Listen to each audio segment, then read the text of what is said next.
बहुत धन्यवाद। हरे कृष्णा। तो आज कोई विशेष दिन है? कौन बताएगा? आज कोई विशेष दिन? देवानंद पंडित का तिरुभाव और सफला एकादशी। आज दो त्यौहार विशेष हैं। एक तो देवानंद पंडित का तिरुभाव साल में एक ही दिन आता है। क्यों? उनका आविर्भाव हमारे वैष्णव कैलेंडर में नहीं है। तो कोई कोई ऐसे भी वैष्णव होते हैं जिनका आविर्भाव अज्ञात रहता है, लेकिन बाद में वो जो है कुछ विशेष उनकी महिमा प्रकाशित होती है भक्तों के समाज में, तो तिरुभाव का तो पता चलता है, आविर्भाव का पता नहीं चलता है। तो देवानंद पंडित ऐसे ही हैं कि जो पहले उनकी कोई महिमा विशेष नहीं थी, बाद में कुछ विशेष महिमा हुई तो तिरुभाव का तो पता चला, तिथि पता चली, आविर्भाव की तिथि पता नहीं चली।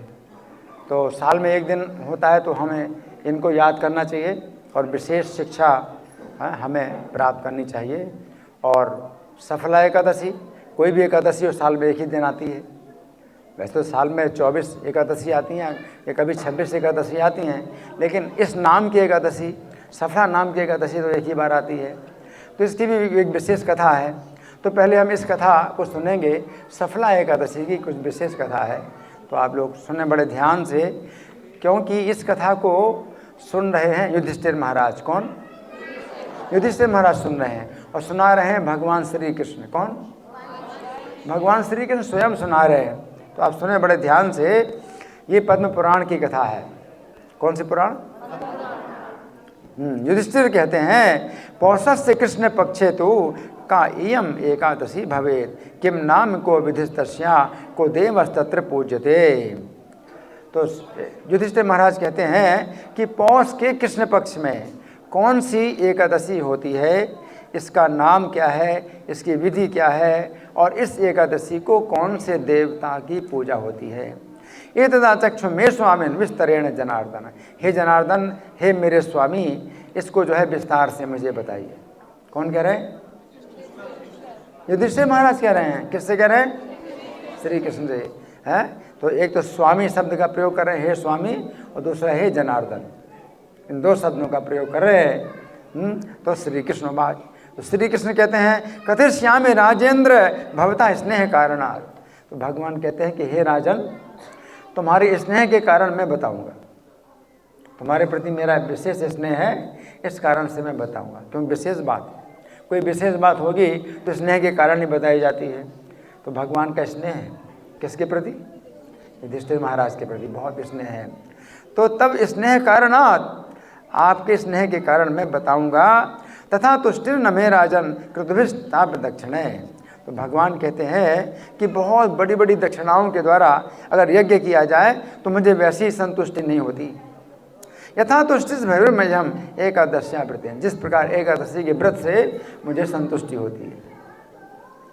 तो बड़ी बड़ी दक्षिणाओं के द्वारा जो है अगर यज्ञ किए जाए तो उनसे जो है श्री कृष्ण को उतनी संतुष्टि नहीं होती जितनी एकादशी के व्रत से होती है। लेकिन एक बात समझ लीजिए कि उस एकादशी का व्रत हम उस प्रकार से नहीं करते हैं, क्योंकि कलयुग में कोई भी विधि संभव नहीं है एकमात्र हरि नाम के सिवा। परंतु फिर भी एकादशी का महात्म्य हम सुने तो सुनने का एक अलग ही फल है। हम एकादशी का जो है वो उस तरह से विधि का पालन नहीं करते। एकादशी को अन्न नहीं खाना उतना है कि भाई इसमें अपराध ना हो कि हम एकादशी को अन्न नहीं खाते। ये विधि जो है संभव नहीं है एकादशी की जैसी बताई जाती है। तो भगवान इसका जो है प्रत्येक एकादशी के बारे में बता रहे हैं। ये बात तो प्रत्येक एकादशी के बारे में बताते हैं कि एकादशी से मैं जितना संतुष्ट होता हूँ। तस्मात् सर्व प्रयत्न कर्तव्य हरिवासर। इसलिए इस हरिवासर का जो है पूरे प्रयत्न से इसका पालन करना चाहिए। हरिवासर इसको बोलते हैं। एकादशी को क्या बोलते हैं? हरिवासर। वासर का मतलब दिन। तो हरि का दिवस है ये। वैसे एकादशी का जो दिवस होता है ये ऋषि मुनियों का होता है, और द्वादशी का जो दिन होता है वो भगवान हरि का होता है ना। हाँ, तो माधव तिथि, एकादशी को माधव तिथि कहते हैं। क्योंकि इसमें दसवीं तिथि अगर मिली रहे तो ये अच्छी होती और पवित्र होती है, लेकिन दसवीं तिथि से बहुत इसको जो है बचाया जाता है। द्वादशी, अच्छा गलती से मैं दसवीं तिथि, द्वादशी तिथि जो भगवान हरि की तिथि है वो अगर मिल जाए एकादशी में तो बहुत पवित्र होती है, लेकिन दसवीं तिथि से इसको बहुत अलग रखा जाता है।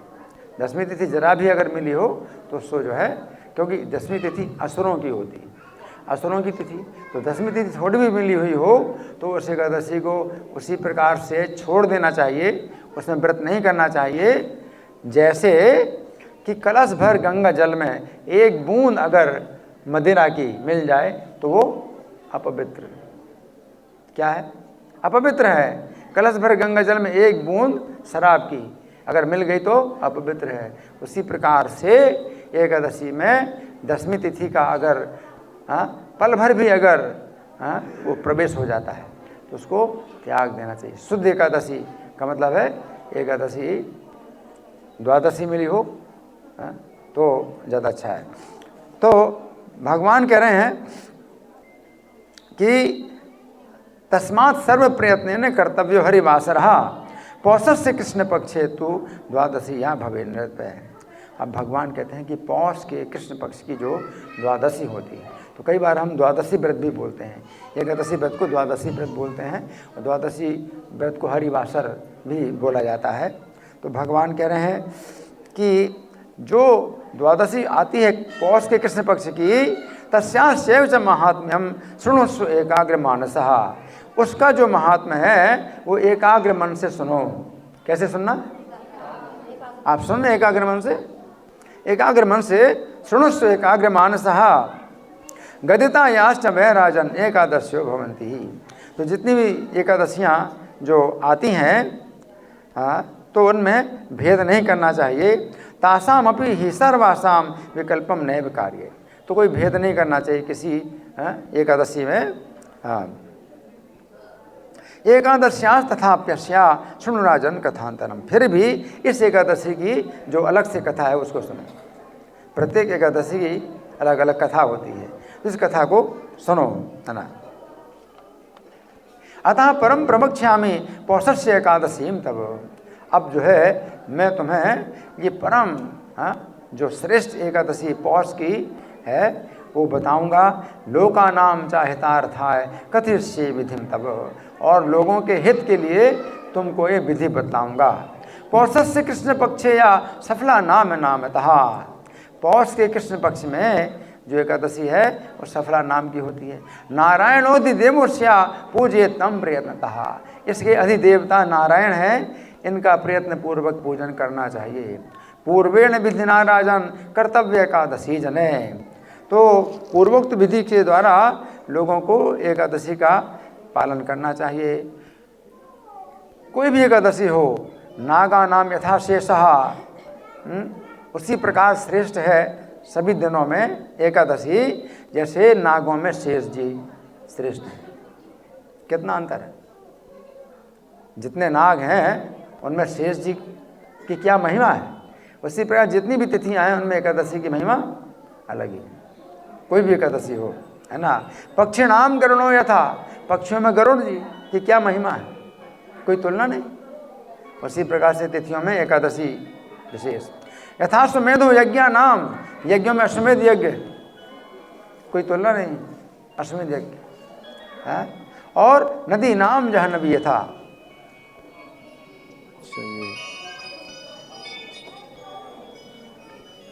नदियों में जाह्नवी, जाह्नवी क्या, गंगा, नदियों में गंगा की महिमा अलग है, कोई तुलना नहीं।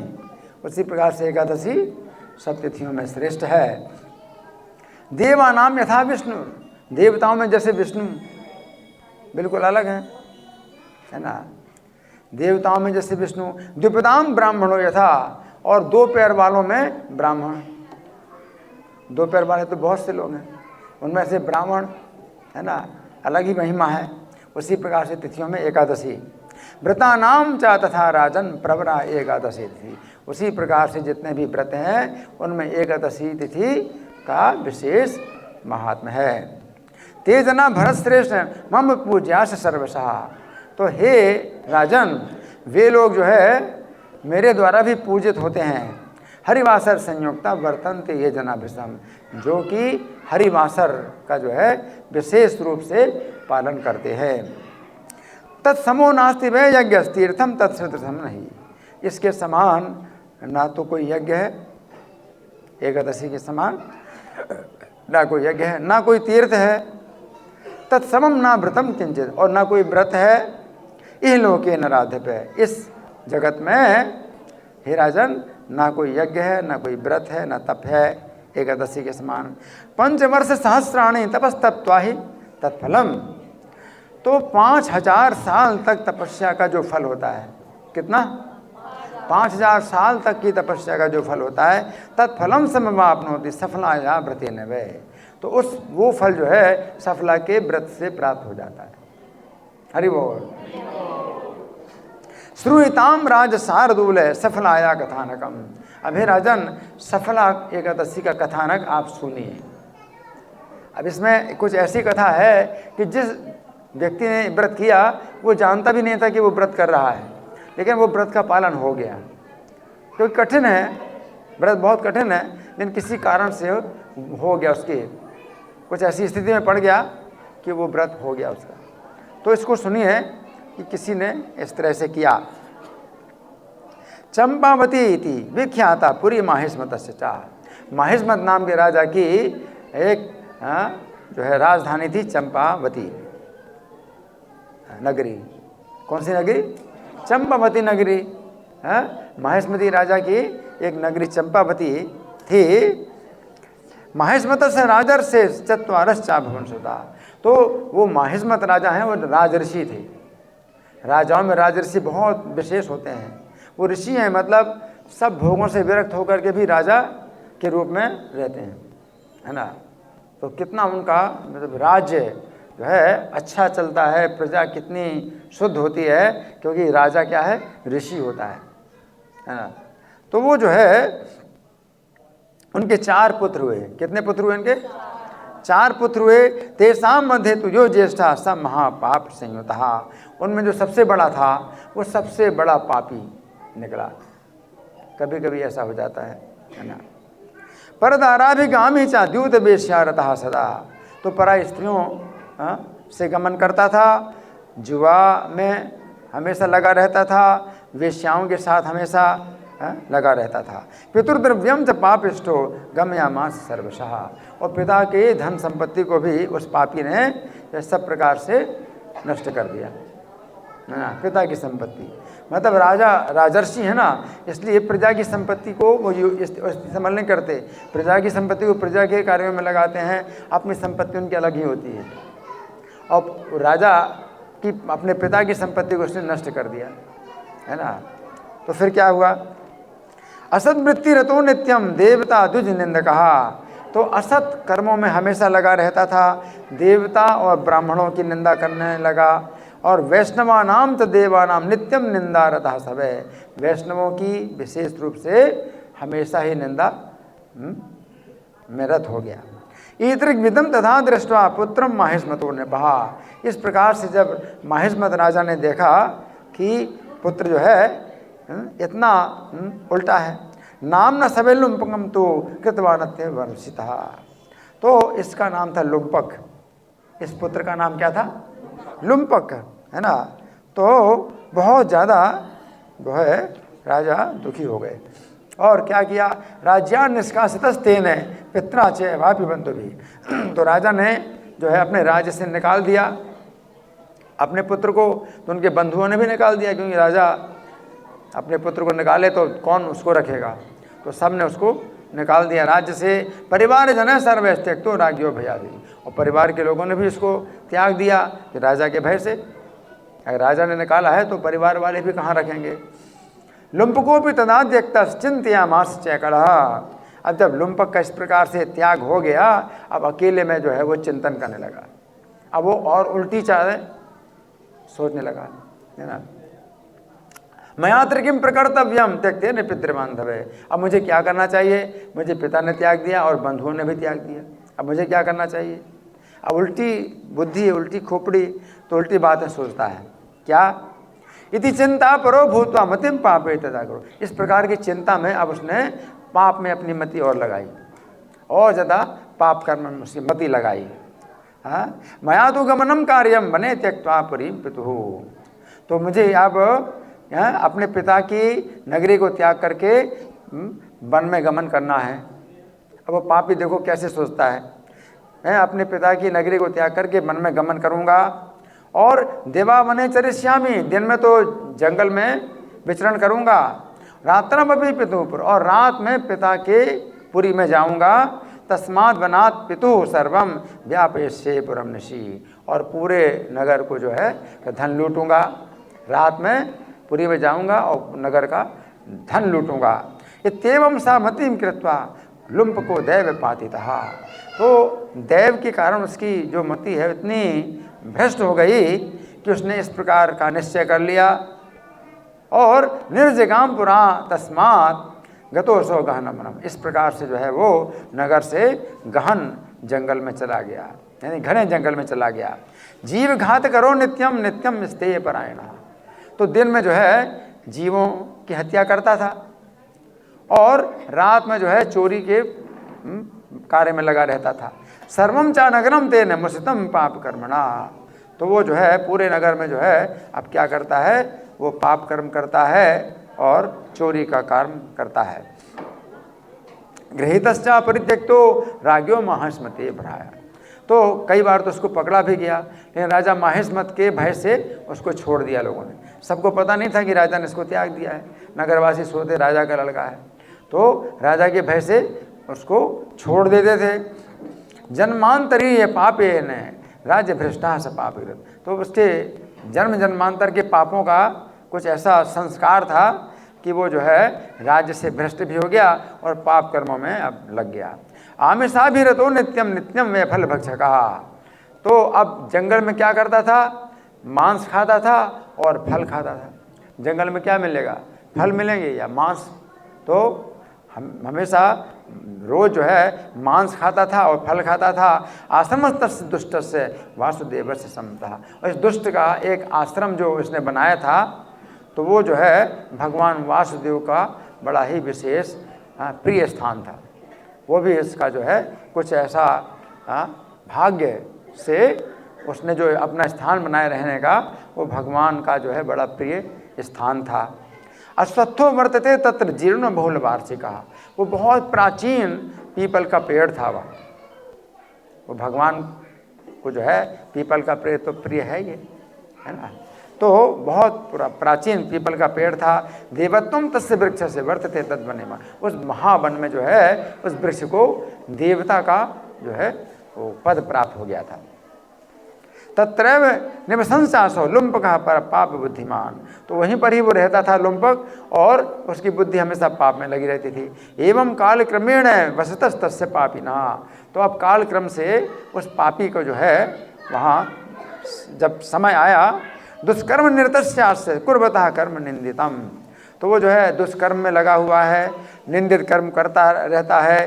पौषस्य कृष्ण पक्षे तो संप्राप्तम सफला दिनम। पौष के महीने का कृष्ण पक्ष के जो है सफला का दिन आ गया करते करते। अब आज का दिन है, बहुत ठंड है ना, और जंगल में रहेगा, उसके पास गर्म कपड़े नहीं होंगे, कैसे क्या होगा।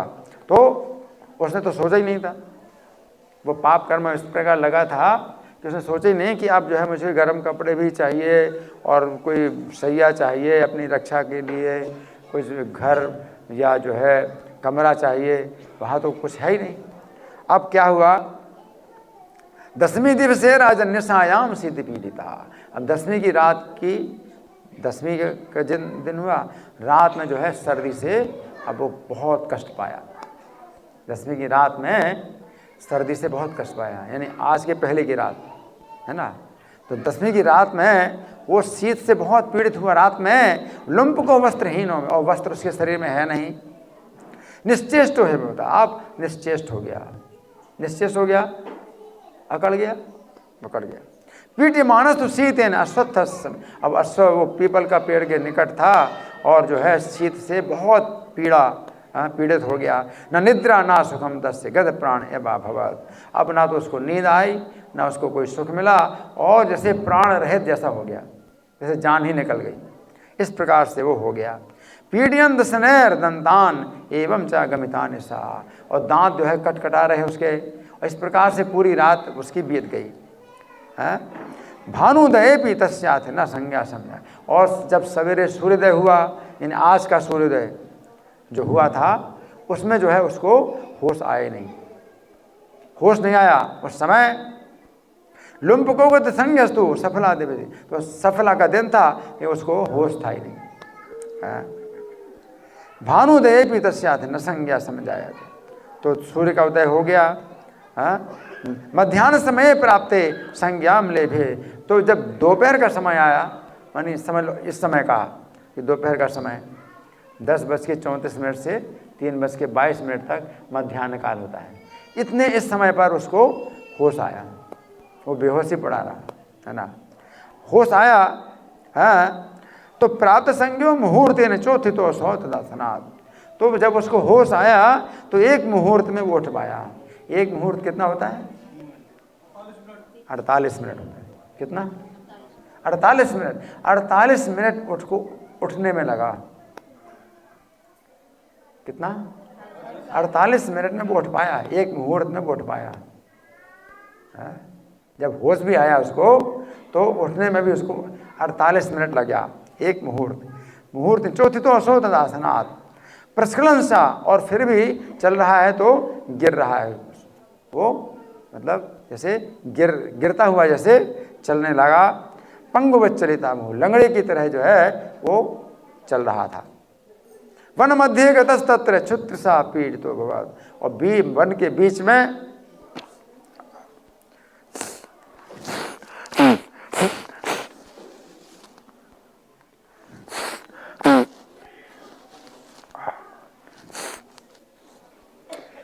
बीच में उसे पीड़ा हुई, क्षुधा और तृषा माने प्यास, भूख प्यास की पीड़ा हुई।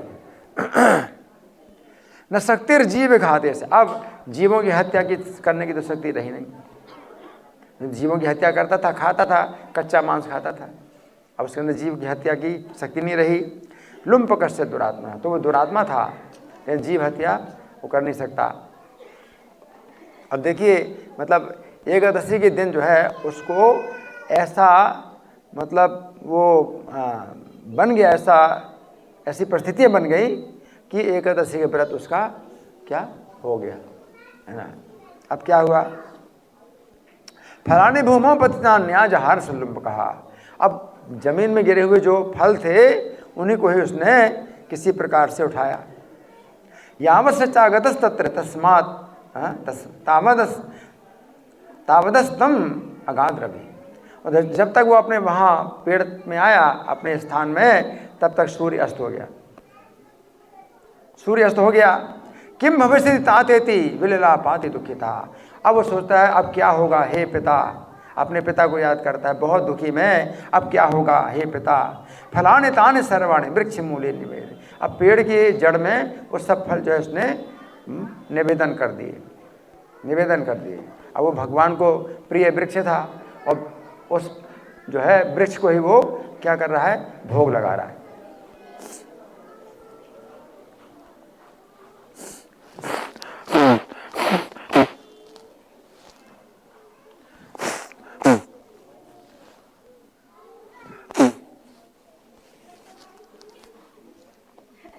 तो उस पीपल के पेड़ को जो है वो भोग लगाने लगा।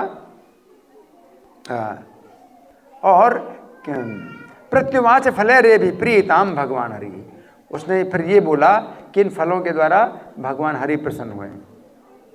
देखो अब पाप बुद्धि से जो है कैसा उसका शुद्ध हो गया, उसकी बुद्धि शुद्ध हो गई। इन फलों के द्वारा भगवान हरि प्रसन्न हो जाए।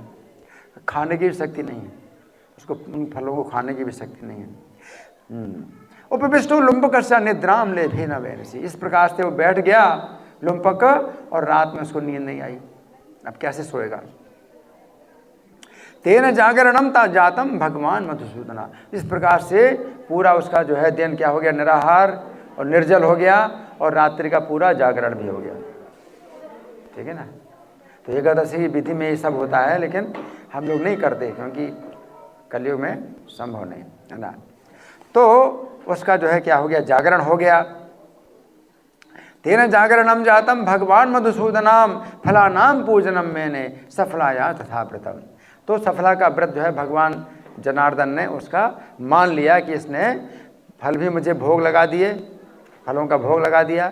तो सफला एकादशी का जो है महात्म्य यही है कि जो उस समय के जो फल मिलते हैं उनसे भगवान को भोग लगाया जाए। तो उसकी बुद्धि ऐसी हो गई कि उसने भोग भी लगाया, है ना, और रात्रि का पूरा जागरण भी हो गया। कृतमेवं लुम्पकेन हैकस्मात् व्रतमुत्तमम्। तो उत्तम व्रत का जो है ये पालन उस लुम्पक के द्वारा हो गया, कुछ मजबूरी में, व्यवस्था में हो गया। तेन व्रत प्रभावेण प्राप्तम राज्यम अखंडम। और इस व्रत के प्रभाव से उसको निष्कंटक राज्य की प्राप्ति हो गई। हरि बोल। पुण्याम क्रोध या राजन, पुण्यांकुर उदयाद राजन यथा प्राप्तम तथा श्रृणु। अब वो पुण्य का अंकुर जो उदय हुआ उसका, तो अब जो है किस प्रकार से उसे प्राप्ति हुई उसको सुनिए। भगवान कहते हैं उसको सुनिए। रवि हृदय वेलायाम दिव्योश्वस चाजगाम हा। तो जिस समय सूर्य का उदय हुआ उस समय एक दिव्य घोड़ा वहाँ पर आ गया। अब कहाँ से आ गया दिव्य घोड़ा? दिव्य घोड़ा जो है वहाँ पर आ गया, है ना। दिव्य वस्तु परिवारो लुम्पक से समय बता। अब लुम्पक के सामने एक दिव्य वस्तु आ गई, एक दिव्य घोड़ा आ गया। तस्थौ सा तुर्गो राजन वागुवाचा सरोनी। और वो घोड़ा जो है लुम्पक के सामने ही खड़ा हो गया और जो है आकाशवाणी हुई, आकाशवाणी हुई। प्राप्त हुई तुम नृपसुतम स्वम राज्यम हत कंटकम। हे राजा के पुत्र, हे राजकुमार, तुम जो है अब निष्कंटक राज्य प्राप्त करो। वासुदेव प्रसादेन सफलाया प्रभावतः। सफला एकादशी के प्रभाव से भगवान वासुदेव तुम्हारे ऊपर प्रसन्न हो गए हैं, है ना। पितु समीपम गच्छतुम भुंक्चो राज्यम कंटकम। तो हे राजकुमार, अब तुम अपने पिता के समीप जाओ और निष्कंटक राज्य भोगो। तथेत्युक्त्वा तो सौ तत्र दिव्य रूप धरो भवत्। इस प्रकार से जब उसने कहा कि ठीक है, आकाशवाणी को उसने उत्तर दिया तथास्तु, ठीक है, तब तक उसका दिव्य रूप हो गया। उसका पूरा शरीर में वस्त्र नहीं थे, हैं, और दिव्य वस्त्र और आभूषण सब उसके शरीर में आ गए। कृष्ण मति से तस्यासीत परमा वैष्णवी तथा। और उसकी मति भी कृष्ण के प्रति कैसे हो गई? परम वैष्णवी मति हो गई। परम वैष्णव की मति जो है कृष्ण के प्रति हो गई। दिव्याभरण शोभाढ्य, और दिव्य आभूषण की शोभा से जो है वो संपन्न हो गया। तातम नत्वा स्तु गृहे। तो अपने पिता को नमस्कार किया और घर में रहने लगा। वैष्णवाय ततो दत्तम पितरा राज्यम कंटकम। तो जब पिता ने देखा कि मेरा पुत्र तो परम वैष्णव हो गया, तो निष्कंटक राज्य पिता ने इसको दे दिया। कृतम राज्यम तो तेने वर्षाणि सुबहुनि अपि। तो उसने जो है फिर बहुत वर्षों तक जो है राज्य किया। हरिवासर संलीनो विष्णु भक्ति रथा सदा। और ये लुम्पक जो है अब हमेशा हरिवासर में जो है भक्ति में हमेशा लगा रहता था। मतलब एकादशी का हमेशा व्रत में वो जो है हरिवासर में भक्ति में लीन रहता था। मनोज्ञा तस्य पुत्रासुर दारा कृष्ण प्रसाद। और कृष्ण की कृपा से उसको जो है अच्छी पत्नी मिली, अच्छे पुत्र मिल गए। तथा सा वार्धिका प्राप्ते राज्यम पुत्रे निवेशिता। और जब उसको वृद्धावस्था प्राप्त हुई तो पुत्र को जो है राज्य दे दिया। वनम गता संयतात्मा विष्णु भक्ति परायणा। तो फिर जो है अपने मन को बस में करके फिर वन में गया और विष्णु की भक्ति के परायण हो गया। साधयत्वा तथात्मानम विष्णु लोकम जगामहा। इस प्रकार से उसने अपने जो है मन को पूरी तरह से जो है भगवान के चरणों में लगाया और विष्णु लोक चला गया। हरि बोल। गता कृष्ण से सानिध्य यत्र गत्वा न सोचते। श्री कृष्ण के समीपता में चला गया, विष्णु लोक में श्री कृष्ण की समीपता में चला गया। यत्र गत्वा न सोचते, जहाँ जाकर के फिर कभी शोक होता ही नहीं। हरि बोल। एवं ये वे प्रकुर्वन्ति सफल एकादशी व्रतम। इस प्रकार से जो सफल एकादशी का व्रत करते हैं, यह लोक यशः प्राप्त है, इस लोक में वो यश प्राप्त करता है। और मोक्षम यास्यन्ति संशयम, और जीवन के अंत में मोक्ष की प्राप्ति, वैकुंठ की प्राप्ति बिना किसी संशय के होती है। धन्यास्ते मानवालों के सफला व्रतकारिणा। तो मनुष्य लोक में ऐसे लोग धन्य हैं जो सफला का व्रत करते हैं। तस्मिन् जन्मनि ते मोक्षम लभन्ते नात्र संशया। तो उनको जो है इसी जीवन में ही वैकुंठ की प्राप्ति हो जाती है, इसमें कोई संशय नहीं है। ये तो भगवान ने बताया सफला व्रत का करने से। अब हम लोग तो वैसा नहीं करते हैं, लेकिन अब हमारे लिए क्या भगवान बता रहे हैं, सफलायाश्च महात्म्यम श्रवणाधि विषाम्पते। अब भगवान के सफला का महात्म्य सुनने से भी क्या होता है, वो हमारे काम की बात है। ये हमारे काम की बात है कि सुनने से क्या होता है। सफलायाश्च महात्म्यम श्रवणाधि विषाम्पते। अगर कोई सुने तो राजसूय फलम प्राप्य वसेत स्वर्गे च मानवा। तो उसको राजसूय यज्ञ का फल प्राप्त हो जाता है। हरि बोल। यज्ञों में 2 यज्ञ बहुत बड़े होते हैं जो कि सामान्य व्यक्ति के द्वारा नहीं किए जा सकते। एक तो अश्वमेध यज्ञ, दूसरा राजसूय यज्ञ। राजसूय यज्ञ में भी पूरी पृथ्वी के राजाओं को जो है जीता जाता है, पराजित किया जाता है, वो तब राजसूय यज्ञ होता है। और अश्वमेध यज्ञ में भी पूरी पृथ्वी के राजाओं को पराजित किया जाता है। सोचिए कितनी बड़ी बात है। कोई केवल सुनने मात्र से भी उसको राजसूय यज्ञ का फल प्राप्त होता है। तो इस प्रकार से हमने पौष कृष्ण एकादशी का जो है महात्म्य सुना। अब हम सुनेंगे देवानंद पंडित के बारे में। तो देवानंद पंडित के बारे में गौर गणित दीपिका में लिखा हुआ है।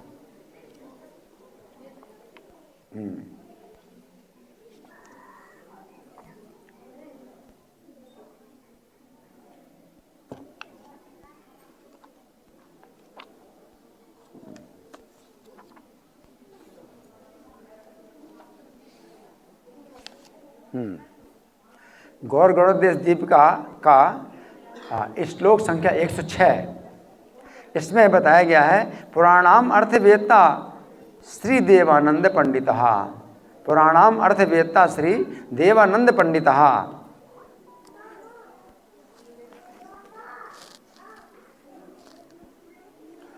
पुराणों के अर्थ को जानने वाले जो श्री देवानंद पंडित हैं, पुरासीन नंद परिषद पंडितो भागुरी मुनि। तो प्राचीन काल में वे जो है नंद महाराज की सभा के भागुरी मुनि थे। नंद महाराज की सभा में बहुत से ब्राह्मण होते थे राजसभा में, तो उनमें जो है भागुरी मुनि थे। हैं वही जो है गौर लीला में, ब्रज लीला में जो भागुरी मुनि थे नंद महाराज की सभा के, वही गौर लीला में कौन है, देवानंद पंडित।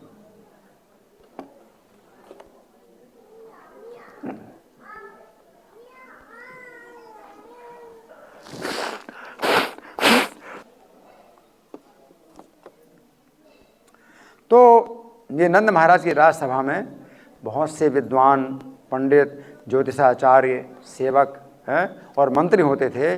उनमें से एक थे भागुरी मुनि, पुरोहित थे। प्रायः गो पूजन कराते थे, गोदान कराते थे और सेवा की व्यवस्था करते थे। और गर्गाचार्य जी के दामाद थे। किसके दामाद थे? गर्गाचार्य जी के दामाद थे। गर्गाचार्य की पुत्री का नाम था गार्गी, है ना। तो उनके दामाद थे। तो इनका जो है विशेष जो चरित्र है चैतन्य भागवत में मिलता है, तो उसको हम सुनेंगे। हमारे पास समय तो अभी है ना, तो सुनिए बड़े ध्यान से।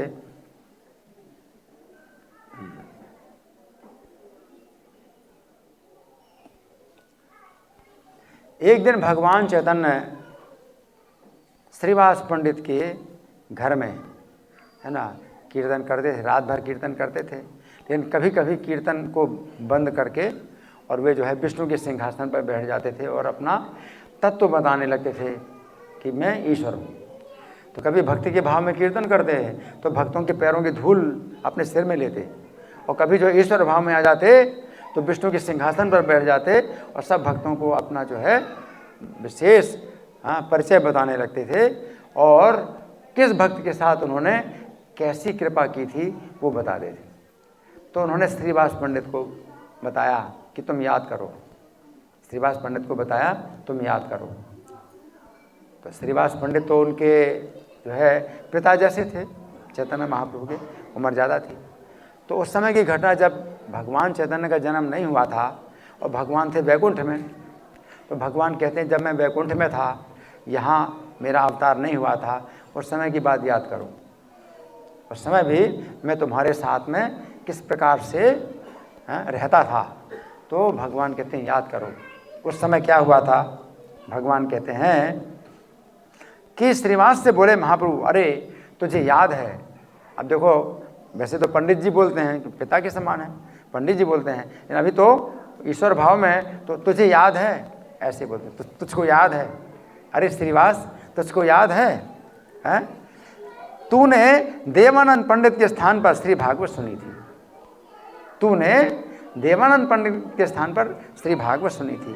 भागवत तो पद पद पर प्रेम रसमयी है ना? भागवत तो पद पद पर प्रेम रसमयी है। उसे सुनकर तुम्हारा हृदय अत्यंत ही द्रवित हुआ था और तुम ऊंचे स्वर से रोने लगे थे। अब देवानंद पंडित अपने घर में भागवत कथा रोज करते हैं, उनके बहुत से विद्यार्थी पढ़ते थे, तो वो तो पढ़ाते थे और विद्यार्थी पढ़ते थे, उसमें भक्ति का रस होता ही नहीं था कुछ भी, है ना।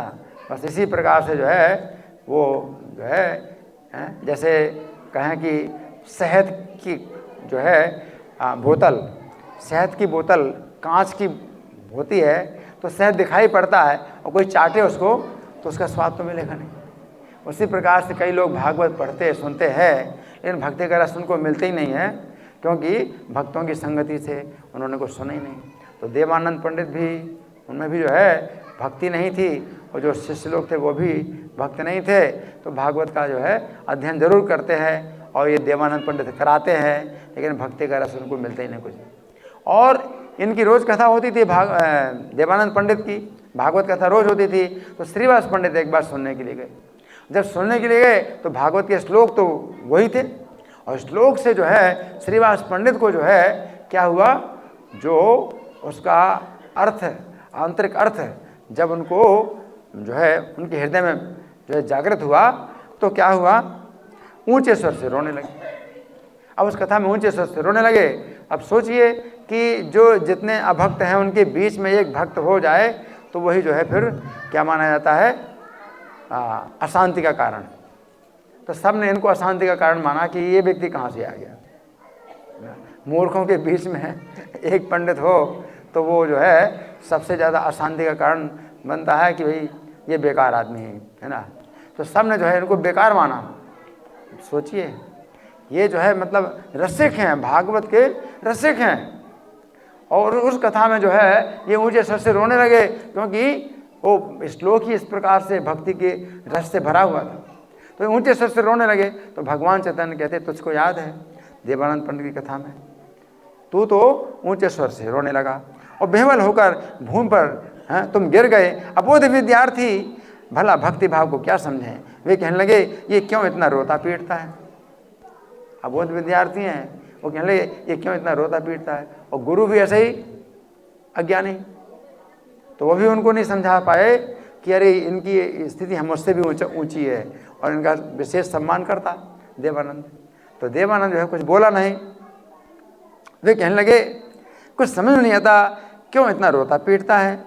तुम तो प्रेम की तरंगों में पड़े बाहर से बेसुध, तुम बेसुध थे, प्रेम की तरंगों में पड़े हुए विद्यार्थियों ने तुमको घसीटते हुए बाहर, द्वार के बाहर कर दिया। कितना अपमान है। दो लोगों ने दो हाथ पकड़े, दो लोगों ने दो पैर पकड़े और झुलाते हुए बाहर डाल दिए। कितना अपमान किया, है ना। तो भगवान कहते हैं इस पर देवानंद ने उनको मना नहीं किया। भगवान कहते हैं देवानंद ने उनको मना नहीं किया। गुरु जैसे अज्ञानी था वैसे ही शिष्य भी अज्ञानी थे। उन्होंने तुमको घसीट कर बाहर द्वार पर छोड़ दिया, तब तुम वहाँ से बड़े दुखी होकर घर लौट आए थे। देवानंद ए थे नकारी लेने वारन, गुरु यथाज्ञ से ही मत शिष्य गण। बाहेर दो यारे तो माँ एड़े टानिया, तबे तुम्हें आइला परम, तबे तुम्हें आइला परम दुख पाया। तुमको बड़ा दुख हुआ। अब देखो मतलब कितना एक वैष्णव का जो है जो हृदय है उसको कितना मतलब बुरा लगा कि उनको जो है इस प्रकार से सम्मानित ना करके उनको अपमानित किया गया। तुम तो घर आ गए, मन में दुख पाकर एकांत में बैठे और श्रीमद् भागवत को देख करके तुम जो है उठा करके देखने लगे। अब श्रीवास ने किसी को नहीं बताया इस घटना को, भगवान ही सब कुछ जानते हैं, तो भगवान ही बताते हैं कि ये घटना हुई थी। जब भगवान का जन्म नहीं हुआ था तो भगवान बता रहे ये घटना हुई थी। कौन जानता है? कोई नहीं जानता। श्रीवास ने किसी को भी ये घटना नहीं बताई। भगवान कहते हैं अब याद करो। तो उस समय क्या हुआ, फिर मैंने क्या किया, मैं तुम्हारे साथ किस प्रकार रहा। तो भगवान कहते हैं कि उस समय तो जो अपने घर में आ गए और भागवत हाथ उठा करके देखने लगे, तब मैं तुम्हारा दुख देखकर वैकुंठ से आकर तुम्हारे शरीर में प्रकट हुआ। तुम्हारा दुख मैंने देखा, वैकुंठ से मैंने देखा, तो वैकुंठ से आकर के शरीर में आ गया, तुम्हारे शरीर में आ गया। अब ये भगवान के चरित्र को कौन समझ सकता है। तो भगवान कहते हैं मैं तुम्हारे शरीर में आ गया और अपना प्रेम योग देकर तुम्हें रुलाया, है ना। मतलब जितना जो है तुम्हारा अपमान हुआ था तो वो सब तुम भुला दिया मैंने, और तुमको प्रेम में रुलाया। कि भागवत का जो है प्रेम जो दे करके तुमको रुलाया, तब तुमको भागवत में बड़ा ही आनंद हुआ और तुम्हारे नेत्रों के जल से पूरा स्थान भीग गया। भगवान ने कहा कि मैंने ये किया तुम्हारा ना। तो ये भगवान इस प्रकार से साथ देते हैं, है ना। तो उनका अपमान हुआ तो उससे जो है वो जो है भुला करके और भागवत के प्रेम में जो है तुम्हें रुलाया, है, और तुम्हारे नेत्रों के जल से सारा स्थान भीग गया, मानो वहाँ वर्षा हुई हो। इस अनुभव को प्राप्त होकर श्रीवास आनंद में बेहबल होकर भूमि पर लोटपोट हो गए और लंबी लंबी सांस लेकर के रोने लगे। हरि बोल। भगवान ने जब याद दिलाया तो श्रीवास को याद आया कि हाँ ऐसा हुआ था। तो भगवान ने जो है, भगवान ही मेरे दुख को जानते हैं और तो कोई नहीं जानता। श्रीवास ने ना किसी को अपना दुख बताया, न कोई जानता है। श्रीवास का दुख भगवान जानते थे। भगवान ने कहा मैंने तुमको जो है इतना रुलाया कि तुम्हारे नेत्रों के जल से क्या हो गया, इतना भीग गया कि जैसे पानी बरसा, ऐसा जो है हो गया। तो ये जो है भगवान ने उनको याद दिलाया था। अच्छा आप सुनिए कि अब आगे की लीला है। आगे की लीला क्या है कि एक दिन जो है भगवान भक्तों के साथ जो है घूम रहे हैं नवद्वीप में घूम रहे हैं, और उसी मार्ग से निकले जहाँ से देवानंद की जो है व्याख्या सुनाई पड़ रही थी। उसी मार्ग से निकले जहाँ से देवानंद की व्याख्या सुनाई पड़ रही थी। सब प्राणियों के हृदय में रहने वाले भगवान सब तत्व जानते हैं, और देवानंद पंडित की व्याख्या में भक्ति योग का महत्व था ही नहीं। जो व्याख्या कर रहा था देवानंद ऐसी व्याख्या कर रहा था, भाई शब्दों का जैसे अर्थ बता दिया, बस हो गई बात। उसमें भक्ति का रस है ही नहीं कुछ भी। शुष्क अध्ययन, भागवत अध्ययन बिल्कुल शुष्क सूखा, बिना भक्ति रस के। तो भगवान चैतन्य जो है जब सुन रहे हैं तो देखा कि भक्ति रस के बिना है ना। तो अभी उस बात को ना लेकर के कि श्रीवास का कितना अपमान हुआ था, उस बात को ना लेकर के उसकी व्याख्या में ही भगवान जो है अब क्या बोले, ये बेटा क्या अर्थ बखान कर रहा है। अपने भक्तों से बोले ये बेटा क्या अर्थ बखान कर रहा है, ये भागवत का किसी जन्म में नहीं जान पाएगा। भगवान क्या बोले, ये भागवत का किसी जन्म में नहीं जान पाएगा ना। कि अपराध बहुत बड़ा, अभी बताए नहीं भगवान कि क्या अपराध किया इसने, है ना। लेकिन क्या किसी जन्म में नहीं जान पाएगा। इसने वैष्णव अपराध, बहुत बड़ा वैष्णव अपराध किया। इतना तो अपने आप समझ आ गया देवानंद को कि कितने बड़े जो है महात्मा हैं ये, कि भागवत के श्लोक से जो है ये ऊंचे स्वर में रो रहे हैं, है ना, जबकि मेरे अंदर वो नहीं है भक्ति रस, है ना। तो भी अपने शिष्यों को बिल्कुल नहीं रोका। अपनी इज्जत बनाए रखने के लिए उसने जो है इनकी प्रशंसा नहीं की, है ना, और इनका अपमान होने दिया। तो ऐसे भी क्या होता है, अपराध लग जाता है, ऐसे अपराध लग जाता है ना। जैसे मान लो मैं यहाँ बैठा हूँ, है ना, और कोई जो है किसी वैष्णव का अपराध कर रहा है और मैं जो है मैं भी चुप रहूं तो मौनम स्वीकृति लक्षणम माना जाएगा, है ना। तो वो गुरु के पद पर बैठे हैं, है ना, शिष्य लोग बोले क्यों शोर कर रहा है, तो गुरु को जो है मतलब बताना चाहिए कि नहीं नहीं ये जो है बहुत ऊँचे जो है धरातल के भक्त हैं, है ना, इनका सम्मान करो, है ना। तो अपनी कथा बंद करके जो है उनका गुणगान करना चाहिए, है ना। तो इतना जो है किसी का जो है त्याग होता नहीं, इतना त्याग होता नहीं। अपने सम्मान का त्याग कौन करता है? वो जो है व्यासन पर बैठा हुआ है, तो अपने सम्मान का त्याग, अपना सम्मान फिर नहीं रहेगा। अगर इनका सम्मान करें तो अपना सम्मान नहीं रहेगा। तो इस कारण से क्या होता है? अपराध लग जाता है ना। कोई कहेगा नहीं इनका, देवानंद का तो कोई अपराध नहीं है, शिष्यों ने निंदा की इनकी, श्रीवास पंडित की और बाहर कर दिया, उनका अपराध। लेकिन भगवान जानते हैं कि किसका अपराध है, क्योंकि उनकी इच्छा से ही वो कर रहे हैं। शिष्य लोग बोल रहे हैं तो यही सोच करके बोल रहे हैं कि हमारे गुरुजी जो है मतलब इस संबंध में हमें आज्ञा दें कि क्या करना है। और जब उन्होंने देखा कि गुरुजी जो है चुप हैं, तो उनकी स्वीकृति का लक्षण मान करके उन्होंने जो है बाहर डाल दिया और आ गए। अपनी कथा जो है फिर देवानंद पंडित अपनी कथा चालू रखी। तो क्या हुआ? पूरा का पूरा दोष किसको लगा? किसको लगा? देवानंद पंडित को लगा। अब भगवान क्या कहते हैं? किसी जन्म में भागवत का अर्थ नहीं समझ पाएगा। भगवान इसलिए कह रहे हैं किसी जन्म में भागवत का अर्थ नहीं जान पाएगा, हैं? इस बेटे का श्री भागवत में क्या अधिकार है? भगवान बोले।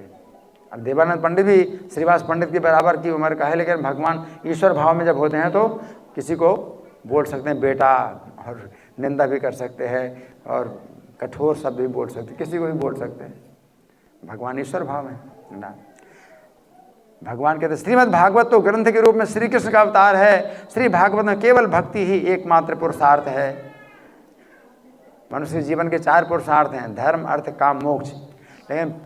लेकिन कृष्ण प्रेम पंचम पुरुषार्थ है, और श्रीमद् भागवत में वो है पुरुषार्थ। धर्म, अर्थ, काम, मोक्ष से ऊपर 5वां पुरुषार्थ कृष्ण प्रेम, वो श्रीमद् भागवत का एकमात्र पुरुषार्थ भक्ति ही है। श्री भागवत प्रेम रूप है, ऐसा चारों वेद कहते हैं। चारों वेद दही हैं और श्रीमद् भागवत उसका नवनीत है। चारों वेद दही हैं और मंथन करें तो क्या निकलेगा? मक्खन। तो श्रीमद् भागवत क्या है? नवनीत है। उसे सुखदेव ने मथ करके निकाला। सुखदेव ने मथ करके निकाला, वेदों को मथ करके श्रीमद् भागवत का मक्खन निकाला और परीक्षित ने खाया।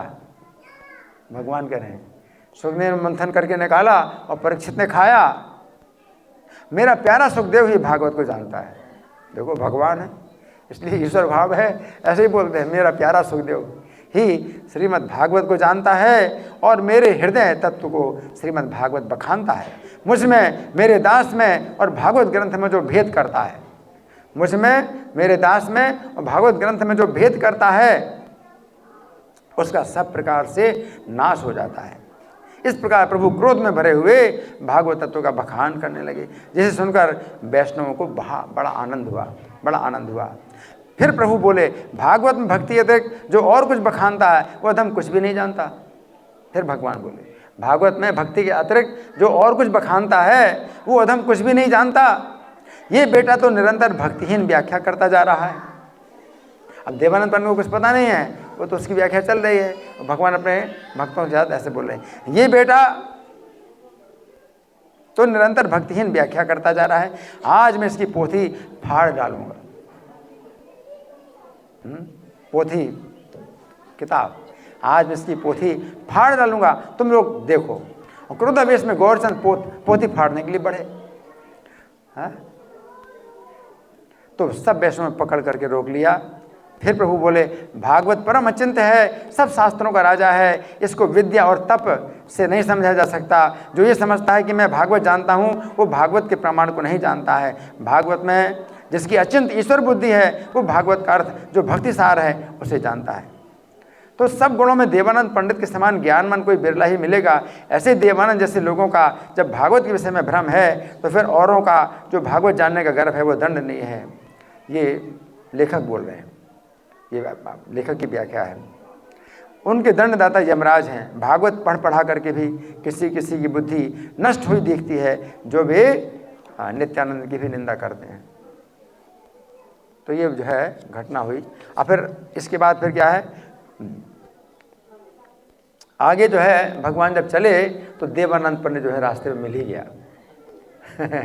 उस समय तो भगवान उसकी पुस्तक फाड़ने के लिए चले थे तो भक्तों ने रोक लिया था। अब सामने आ गया देवानंद पंडित, अब सामने आ गया तो अब कैसे छूटेगा, है ना।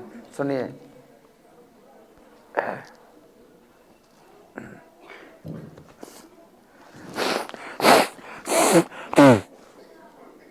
कुछ दूर पर पंडित देवानंद को फिर देखकर गौरचंद बड़े क्रोध में आकर उससे कहने लगे। अब भगवान अगर क्रोध करे तो भी बड़ा कल्याण है, भगवान किसी से अगर क्रोध करे तो वो जो है उसकी नरक में जाने से रक्षा हो जाएगी, बहुत बड़ी उसकी जो है रक्षा होती है अगर भगवान स्वयं क्रोध करें। तो भगवान जो है क्रोध में आकर उससे कुछ कहने लगे। देवानंद पंडित का श्रीवास के प्रति पहले का जो अपराध था वो भगवान को स्मरण हो आया। उसका स्मरण ही करके बोल रहे थे पहले भी, या अब उसको देख करके अब सोचा कि उसको बोलना है, अब बोलूँगा भगवान बोले। जबकि भगवान का जन्म नहीं हुआ था उस समय भगवान का जन्म नहीं हुआ था। लेकिन भगवान का तो क्या है, उनका जन्म तो होता ही नहीं, तो जन्म की लीला करते हैं। उनके लिए तो हर चीज़ जो है पहले की वैसे ही है जैसे कि अभी हुई, चाहे करोड़ों साल पहले की बात हो भी भगवान के लिए बिल्कुल नई जैसी रहती है। तो भगवान तो ऐसे बोल रहे हैं जैसे अभी ही मतलब बात हुई है। तो भगवान बोले, जिस समय भगवान ने अपने ऐश्वर्य का प्रकाश नहीं किया था, जगत प्रेम शून्य था, सब दास दुखी थे, उस समय यदि कोई गीता भागवत पढ़ाता भी था तो किसी के मुख से ये सुनने में नहीं आता था कि अभिप्राय भक्ति है। उस समय देवानंद बड़े महांत थे, बड़े शांत थे, लोगों में इनकी प्रतिष्ठा थी, निरंतर भागवत पढ़ाया करते और बचपन से ही सन्यासी के समान व्रतधारी थे। ये देवयोग से एक दिन भागवत सुनने की अभिलाषा से श्रीवास इनके यहाँ आए। अब भगवान बोलना शुरू कर रहे हैं लेकिन बीच में कथाकार बता रहे हैं कि पहले की घटना क्या है। देवयोग से श्रीवास इनके यहाँ गए। भागवत का प्रत्येक अक्षर प्रेममय है। उसे सुनकर श्रीवास का हृदय द्रवीभूत हो उठा। महाभागवत श्रीवास भागवत सुनकर रोने और लंबी सांस लेने लगे। ये देखकर पापी विद्यार्थी बोले, बड़ी आफत आई। पापी विद्यार्थी बोले, बड़ी आफत आई, इसके मारे भाइयों हम तो पढ़ नहीं पाते हैं, हमारा समय नष्ट हो रहा है। विद्यार्थी बोले, हमारा समय नष्ट हो रहा है। और श्रीवास का रोना बंद नहीं हो रहा था। श्रीवास चैतन्य की देह है, जगत पावन है। पापी विद्यार्थियों ने परामर्श करके श्रीवास को खींचकर बाहर निकाल दिया। देवानंद पंडित ने भी उनको निवारण नहीं किया। जैसे गुरु भक्ति सुनने थे वैसे शिष्य भी, है ना। बाहरी ज्ञान होने पर श्रीवास दुखी होकर घर चले आए। अंतर्यामी प्रभु सब जानते हैं। देवानंद को देखते ही ये सब स्मरण हो आया भगवान को सब स्मरण हो आया, है ना। अब भगवान को कितना बुरा लगा समझो, अब भगवान ही जानते हैं भगवान को कितना बुरा लगा। क्रोधित होकर बोले, अरे ओ देवानंद, तुम अब सबको भागवत पढ़ाने लगे हो, इसलिए मैं तुमसे कहता हूँ सुनो।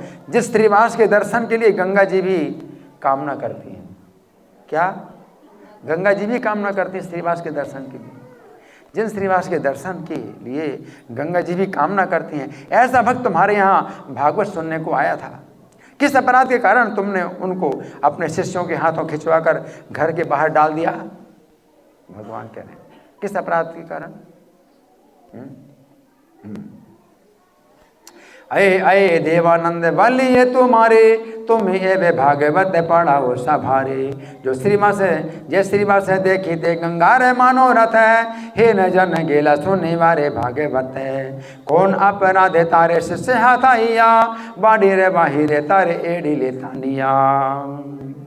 भागवत सुनने पर जो श्री कृष्ण के भक्ति रस में रोवे, क्या वो खींच कर बाहर फेंके जाने योग्य है?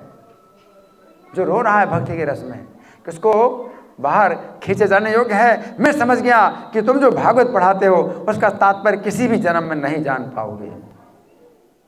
भगवान बोलते हैं कि भगवान का कार्य है ना। क्रोध कर रहे तो वो भी दया है, बहुत बड़ी दया है कि उसको जो है क्रोध कर रहे हैं। किसी जन्म में तुम नहीं जान पाओगे। जब लोग खूब पेट भर के खा लेते हैं तो बाहर जाकर निवृत्त होने पर उनको सुख मिलता है। तुमको तो वो भी सुख नहीं मिला भागवत से। अगर पेट में बड़ा प्रेशर हो ना तो जाओ फिर, है ना, तो बड़ा राहत मिलती है। तुमको वो भी सुख नहीं मिला भागवत से।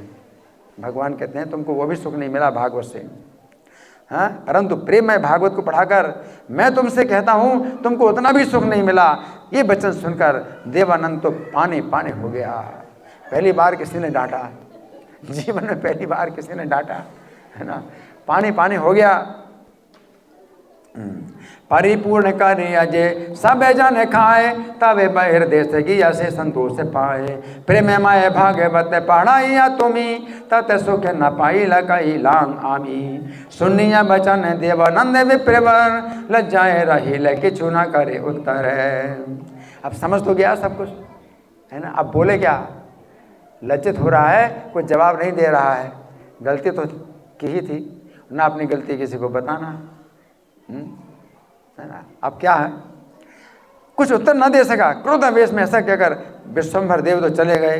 विश्वम्भर देव कौन है, चैतन्य महाप्रभु, चले गए और देवानंद दुखी होकर अपने घर चला गया। तथापि देवानंद बड़ा पुण्यवान है, तो ये बड़ा पुण्यात्मा है। बड़ा पुण्यात्मा है कि भगवान साक्षात क्या करते हैं, क्रोध करते हैं, है ना। बड़ा पुण्यवान है, उसको प्रभु ने अपने वचनों से दंड दिया, जिनके दंड से मृत्यु प्राप्त होने पर जीव वैकुंठ को जाता है।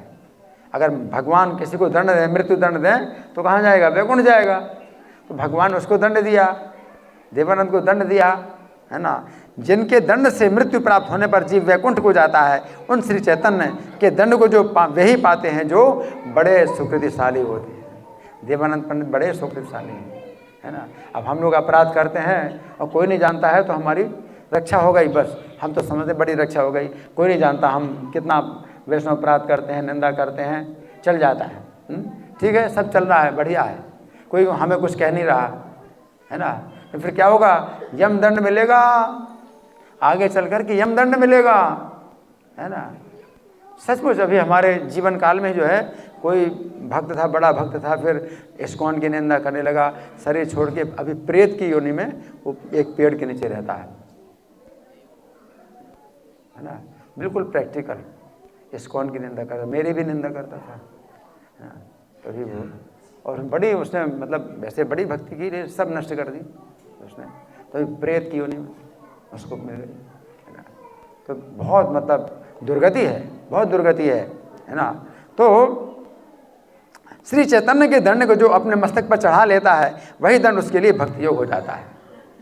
उसने अपने माथे में चढ़ा लिया, कुछ उत्तर नहीं दिया, सुन लिया, मौनम स्वीकृति लक्षणम, चुप रहा तो वो भी स्वीकृति लक्षण हो गया।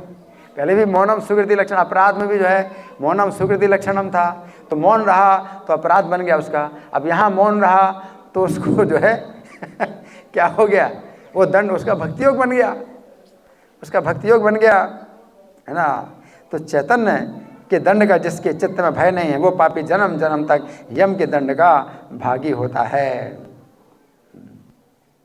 चैतन्य रे दंड महासुकृति से पाए, जार दंडे मारी ले वैकुंठे पूरी जाए। चैतन्य रे दंड जे मस्तके करी लय, से दंड तारे तारे भक्ति योग है। चैतन्य रे दंड जार चित्ते नहीं भय, जन्म जन्म जन्म जन्म से पापिष्ठ यम दंड है। अब ये तो भगवान की उस समय की घटना है जब भगवान ने संन्यास नहीं लिया था। अब जब भगवान संन्यास लेते हैं तो फिर जो है एक बार सन्यासी के रूप में वहाँ आते हैं, कुलिया ग्राम में आते हैं, है ना। कुलिया ग्राम में आते हैं, देवानंद पंडित का वहाँ आगमन हुआ। जिस समय गौरचंद गृहस्थ थे उस समय जितने आनंद के खेल प्रभु ने किए, पंडित देवानंद के मन में विश्वास नहीं होता था। कहाँ विश्वास होगा, क्योंकि अपराध लगा था उसको, वैष्णव अपराध लगा था, है ना। तो उसी कारण से दर्शन उसने नहीं किए, उसके देखने की योग्यता फिर थी क्यों नहीं, ये तो श्री कृष्ण जाने। जब श्री गौरचंद संन्यास लेकर चले गए, तब उसके भाग्य से उसे वक्रेश्वर आकर मिले। वक्रेश्वर पंडित जी चैतन्य के प्रिय पात्र थे। अब भगवान चैतन्य संन्यास ले लिया, अब वक्रेश्वर पंडित उसको मिले, देवानंद पंडित को भाग्य से मिले। वो जो है वक्रेश्वर पंडित का जो है प्रेम का जो है मतलब ऐसा भाव था, हाँ, कि नृत्य आरंभ करते हैं तो वक्रेश्वर के देह में चैतन्य महाप्रभु आ जाते थे। तो उनका जो है देवानंद पंडित के भाग्य से उनके आश्रम में जो है कुछ समय के लिए वो प्रेम योग में वो मतलब ठहर गए। वक्रेश्वर पंडित को कुछ पता नहीं कि कहाँ पर वो है, और प्रेम में जो है कभी नृत्य कर रहे हैं तो सब प्रकार के जो है प्रेम के लक्षण प्रकट हो रहे हैं उनके शरीर में। तो देवानंद पंडित के भाग्य से उनके आश्रम में ही ये घटना हुई। अब क्या हुआ, हाँ, तेज से पूर्ण उनके शरीर को देखकर देवानंद पंडित मन में प्रसन्न हुआ और उनकी सेवा की। वक्रेश्वर पंडित जितनी देर नाचते रहे उतनी देर तक स्वयं हाथ में बेंत लेकर देवानंद पंडित घूमते रहे हैं, कि वक्रेश्वर पंडित को तो कुछ होश ही नहीं है, वो प्रेम में नाच रहे हैं और भीड़ जो है बढ़ती जा रही है। तो अब भीड़ टकराएगी उनसे, तो देवानंद पंडित क्या कर रहे हैं, जैसे लकड़ी होती ना, हाथ में लेकर के धक्का दे रहे हैं सबको। तो क्या होगा, वैष्णव सेवा हो गई, वक्रेश्वर पंडित की सेवा हो गई कि भीड़ जो है इतनी है तो टकराएगी ना, तो इतनी भीड़ बढ़ती जा रही है और वक्रेश्वर पंडित को होश नहीं है। तो देवानंद चारों तरफ से वक्रेश्वर पंडित की रक्षा कर रहे हैं, बैत को जो है छड़ी को लेकर धकेल रहे हैं पब्लिक को। इस प्रकार से दर्शकों को एक और करते तो कभी अपने जेठ में उन्हें भर लेते, और वक्रेश्वर गिरने लगे तो उनको पकड़ लेते हैं कि उनको चोट लग जाएगी, तो उनको पकड़ लेते हैं, भीड़ को दूर करें और वक्रेश्वर पंडित को पकड़ लेते हैं। तो क्या हुआ, उनके शरीर की धूलि का विशेष भक्तिपूर्वक मन से अपने शरीर में लेपन भी करते, उनके चरणों की धूल को अपने शरीर में लेप कर दें।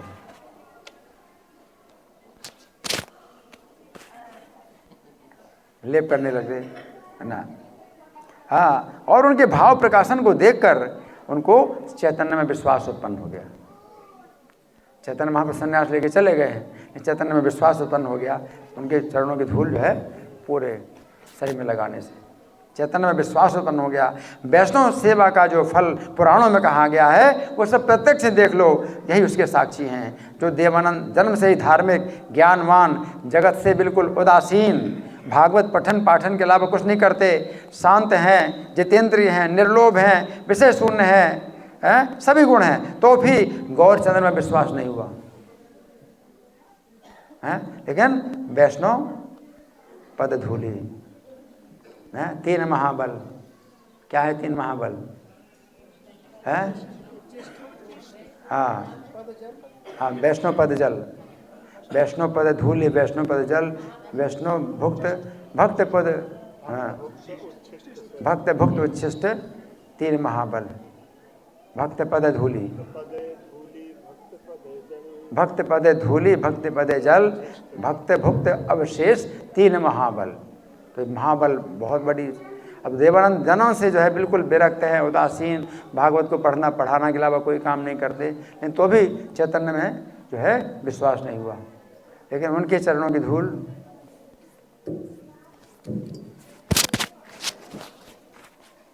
इससे क्या हो गया, चैतन्य में विश्वास उत्पन्न हो गया। प्रत्यक्ष देख लो, जो देवानंद जन्म से ही बड़े धार्मिक, ज्ञानवान, जगत से उदासीन, भागवत पठन पाठन के अलावा कुछ नहीं करते, शांत हैं, जितेंद्रिय है, निर्लोभ हैं, विषय शून्य है, तथापि गौरचंद्र में विश्वास नहीं हुआ। अब बक्रेश्वर की कृपा से कुबुद्धि नष्ट हो गई और कृष्ण की सेवा से भी वैष्णव सेवा श्रेष्ठ है। हरि बोल। इसको भागवत ने भी पुष्ट किया है ना। आजन में धार्मिक, उदासीन ज्ञानवान, भागवत अध्यापन अभिन नाही आन, शांत दांत जितेंद्रिय, निर्लोभ निर्विषय, प्राय और कते के व गुण ताने है, तथापि यह गौरचंद्र नहीं ले विश्वास, वक्रेश्वर प्रसादे से को बुद्धि के नाश। कृष्ण सेवा है तेओ, वैष्णव सेवा बड़, भागवत आदि सर्वशास्त्र कैले दृढ़। तो क्या है, सिद्धिर्भवति वानेति संशयोचित सेविनाम, निसंशयस्तु तद्भक्त परिचर्या तदात्म नाम। कि कृष्ण की सेवा करने से सिद्धि होगी या नहीं होगी इसमें संशय है, परंतु तद्भक्त की, उनके भक्ति परिचर्या में अगर कोई लगा रहे तो बिना किसी संशय के फल की प्राप्ति होती है। हाँ, इसी से जो भक्तों की सेवा करेंगे वे सभी श्री कृष्ण को प्राप्त होंगे। वक्रेश्वर पंडित के संग के प्रभाव से देवानंद गौरचंद्र के दर्शन को बड़े अनुराग से आए। अब बहुत अनुराग से आए। तो देवानंद पंडित के सामने भगवान चैतन्य का जन्म हुआ और 24 साल तक लीलाएं भी करेंगी।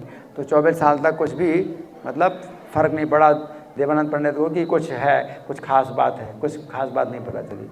अब 24 साल के बाद जब संन्यास ले लिया, जब उसके बाद आए तो और भी कई साल बीत गए, तब जो है बड़े अनुराग से आए दर्शन करने के लिए। अनुराग से आए और भगवान विराजमान थे। देवानंद पंडित सामने आए। देवानंद पंडित दंडवत प्रणाम किया और संकुचित होकर एक ओर को खड़े हो गए। गौरचंद्र भी उनको देखकर संतुष्ट हुए, देखकर संतुष्ट, पर अंतर्यामी है, अंतर्यामी है, देख करके संतुष्ट हुए। जब कितना मतलब गुस्सा हुए थे, देख करके कितना गुस्सा हुए थे, अभी देख करके संतुष्ट हुए। भगवान को सब पता है कि अभी बीच में क्या हो गया। संतुष्ट हुए और उनके साथ एकांत में बैठ गए। सोचिए कितने बड़े सन्यासी ना, सब कौन मतलब बात करेगा, कौन किससे बात करेंगे वो। एकांत में बैठ गए। किसके साथ? देवानंद के साथ। उनका जो पहला अपराध था गौरचंद्र ने क्षमा करके अनुग्रह किया। श्री प्रभु बोले, तुमने जो वक्रेश्वर की सेवा की इसी से तुम मेरे सामने हुए हो। हरि बोल। वक्रेश्वर पंडित श्री कृष्ण की पूर्ण शक्ति युक्त हैं। जो उनकी भक्ति करता है वही श्री कृष्ण दर्शन का लाभ प्राप्त करता है। वक्रेश्वर का हृदय श्री कृष्ण का निज घर है। वक्रेश्वर के नाचने पर श्री कृष्ण भी नृत्य करते हैं। जिस जिस स्थान को वक्रेश्वर का संग प्राप्त होता है वो सब स्थान भागवत तीर्थ होता है। देवानंद ब्राह्मण श्री प्रभु के वचन सुनकर हाथ जोड़कर स्तुति करने लगे। अब उनके मुंह से स्तुति निकली। किसके मुंह से? किसके मुंह से? देवानंद के मुख से स्तुति निकली।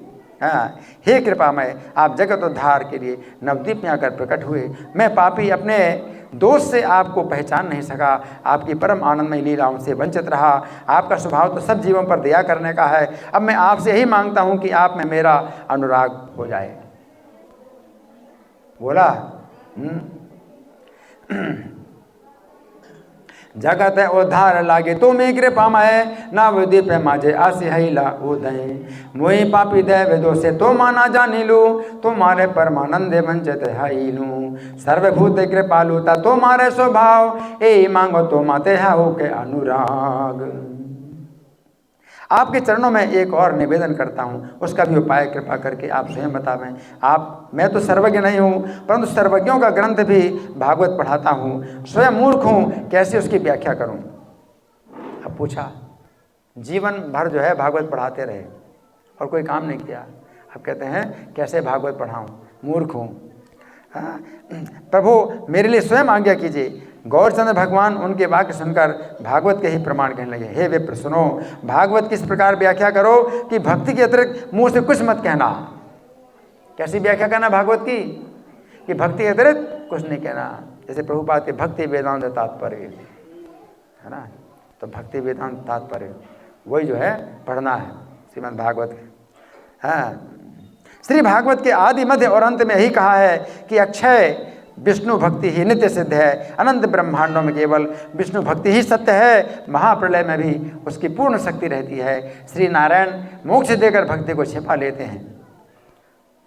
भागवत में कहा गया है श्री नारायण मोक्ष देकर भक्ति को छिपा लेते हैं। ऐसी भक्ति को श्री कृष्ण की कृपा बिना नहीं जान सकते। श्री भागवत शास्त्र में उसी भक्ति का तत्व कहा गया है। इस भागवत के समान कोई शास्त्र नहीं है। जिस प्रकार मत्स्य कूर्म आदि अवतार होते हैं उनका आविर्भाव तिरोभाव होता है, इसी प्रकार भागवत भी किसी की रचित नहीं है, अपनी इच्छा से ही प्रकट अप्रकट होती है। श्री कृष्ण की कृपा से ही भक्ति योग के द्वारा व्यास जी की जिह्वा पर भागवत स्फुरन हुई, प्रकट हुई। अपनी इच्छा से भागवत प्रकट होती है। ईश्वर का तत्व जिस प्रकार समझा नहीं जाता उसी प्रकार भागवत का तत्व भी दुर्गेय है, सभी शास्त्र कहते हैं। मैं श्री भागवत समझाता हूँ, जो ऐसा समझता है वो भागवत के प्रमाण को नहीं समझता है। कैसे कहते हैं कि मैं भागवत समझाता हूँ, है ना?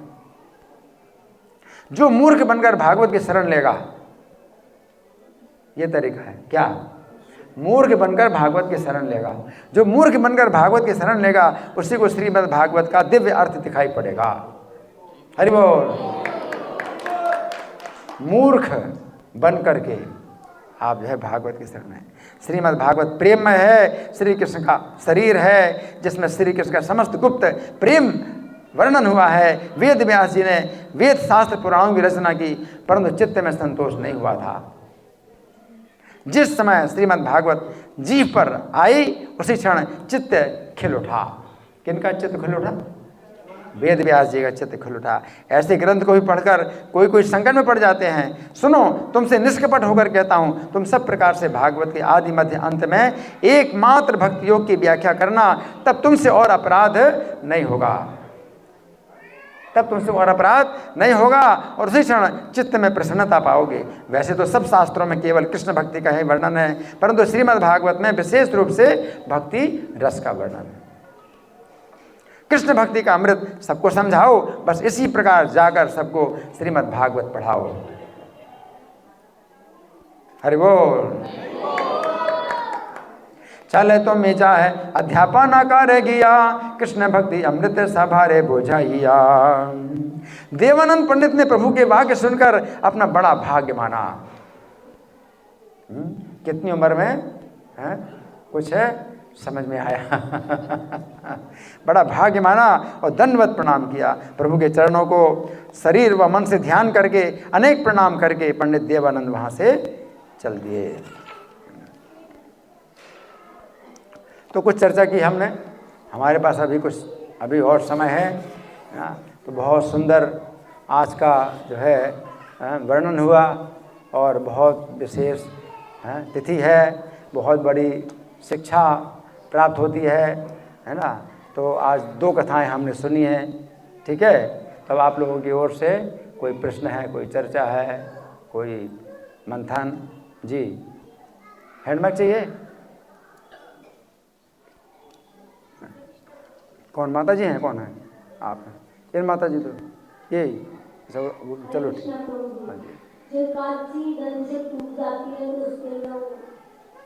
इनका प्रश्न है एकादशी टूट जाती है अगर, तो क्या करना चाहिए? कौन बताएगा? अगर एकादशी गलती से टूट जाए, मान लो कोई अन्न खा लिया, तो क्या करना है? हाँ, अगले दिन करो, ठीक है। और गलती से कुछ कर लिया तो अगले दिन करना है। जी, मेरा मोबाइल आपका है जो वैष्णव अपराध करके वैष्णव जैसे एक्सपायर हो गए, तो वो वैष्णव प्रेत बन के रहे, तो वो कैसे आपको कैसे जानकारी पड़ा? इनका प्रश्न है, अच्छा है कि वैसे तो किसी वैष्णव का अपराध हो तो उसी वैष्णव से क्षमा याचना करना चाहिए। ऐसा नहीं होता है कि मान लो इस वैष्णव का मैंने अपराध किया और इसकी सेवा करूं और ये मान करके भाई चलो मैंने वैष्णव सेवा कर ली, तो ऐसा नहीं होता है। लेकिन श्रीवास का अपराध किया देवानंद पंडित ने, लेकिन वक्रेश्वर पंडित की सेवा करने से अपराध से छूट गए, तो विशेष बात है।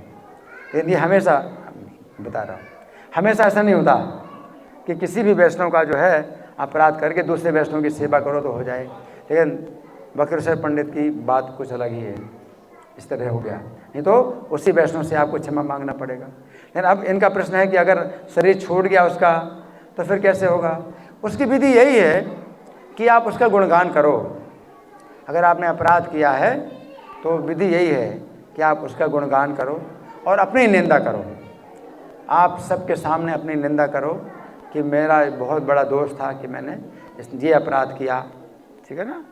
और उस वैष्णव का आप जो है गुणगान करो। तो भगवान ही तो है, सब अपराध जानते हैं, और अपराध को मिटाने वाले भी भगवान ही हैं।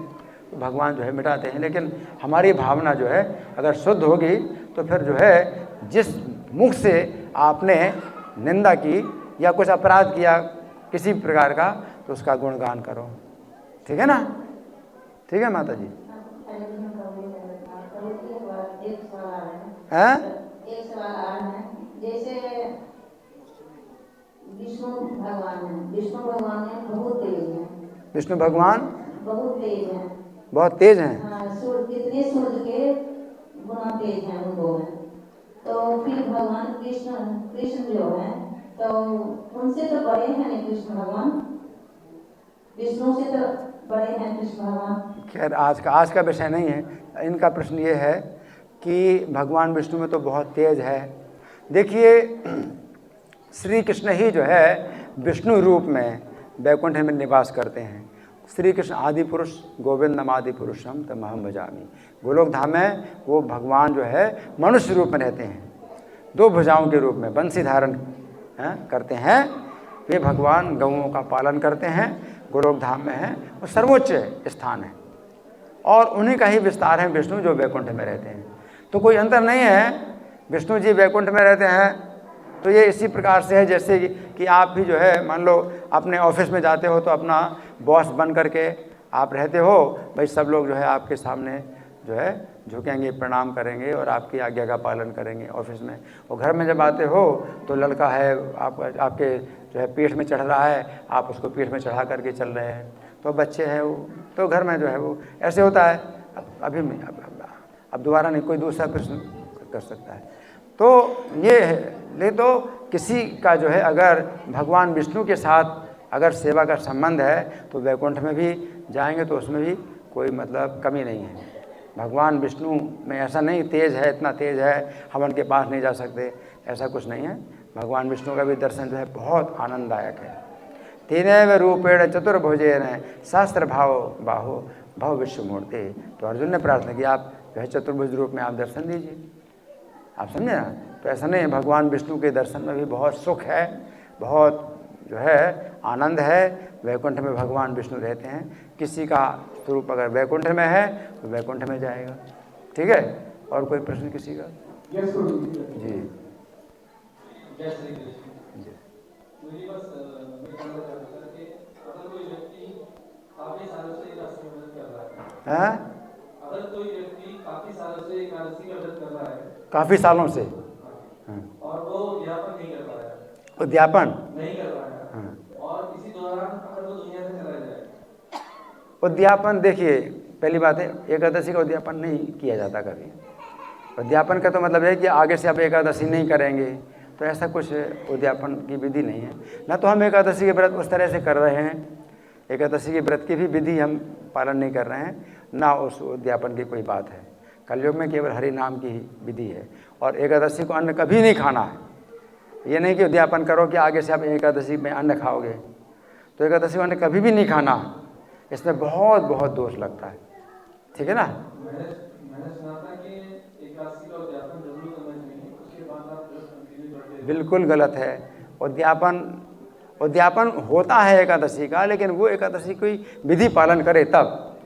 एकादशी की विधि आप जानते नहीं, एकादशी विधि का संभव नहीं है पालन करना। तो पहले कभी उद्यापन करते थे तो एकादशी की विधि का जो है पालन करते तो उद्यापन करते, तो फिर आगे से एकादशी को अन्न नहीं खाएंगे। वो कहीं वो नहीं फिर एकादशी को आप अन्न खाओ, अन्न तो कभी भी नहीं खाना एकादशी को। लेकिन हाँ, आप उतना विधि विधान का पालन नहीं करते हैं तो उद्यापन इस तरह से होता है। अब यहाँ तो हम ना एकादशी की विधि का पालन करें ना उद्यापन की कोई बात आती है। एकादशी को अन्न नहीं खाना है, किसी भी हालत में नहीं खाना।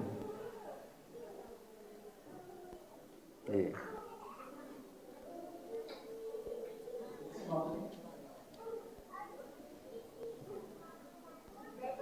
हरे कृष्ण प्रभु जी मेरा सवाल ये है कि एकादशी का व्रत पारण टाइम में खोलने का क्या महत्व है? जैसे कभी कभी होता है कि पारण टाइम निकल जाता है और फिर हम उस टाइम में हम व्रत नहीं खोल पाते, हम आगे। ठीक है, इनका प्रश्न है, अच्छा प्रश्न है। अच्छा ठीक है, अभी 15 मिनट का और भी समय है हमारे पास, तो अच्छी बात है, अच्छी सूचना है। तो इनका प्रश्न बड़ा अच्छा है कि कई बार ऐसा होता है एकादशी का जो है पारण का समय है तो जो है लापरवाही से बीत गया, तो फिर क्या करना है? देखिए, अगर पारण का समय बीत गया तो सबसे अच्छा तो यह है कि आप अन्न ना खाओ और उसको व्रत को उसी अगले दिन भी करो। फिर अन्न नहीं खाना, अगले दिन करो, अगले दिन फिर जो है पारण का जो समय है वो था उस करो। ठीक है जी। बद्रीनाथ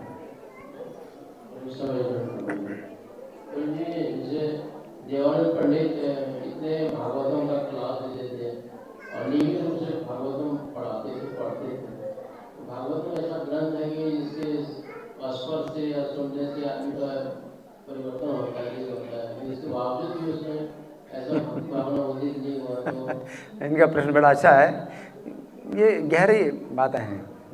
कथा को जो है कोई सुने मंथन करे तो फिर प्रश्न बनता है ना, तो अच्छा गहरा प्रश्न है इनका। यही प्रश्न है कि जन्म से बिल्कुल आजन्म ब्रह्मचारी, बिल्कुल विषय भोगों से विरक्त हैं, और भागवत कथा ही केवल सुनना और जो है सुनाना है ना, तो भी जो है भागवत का रस का ना हो।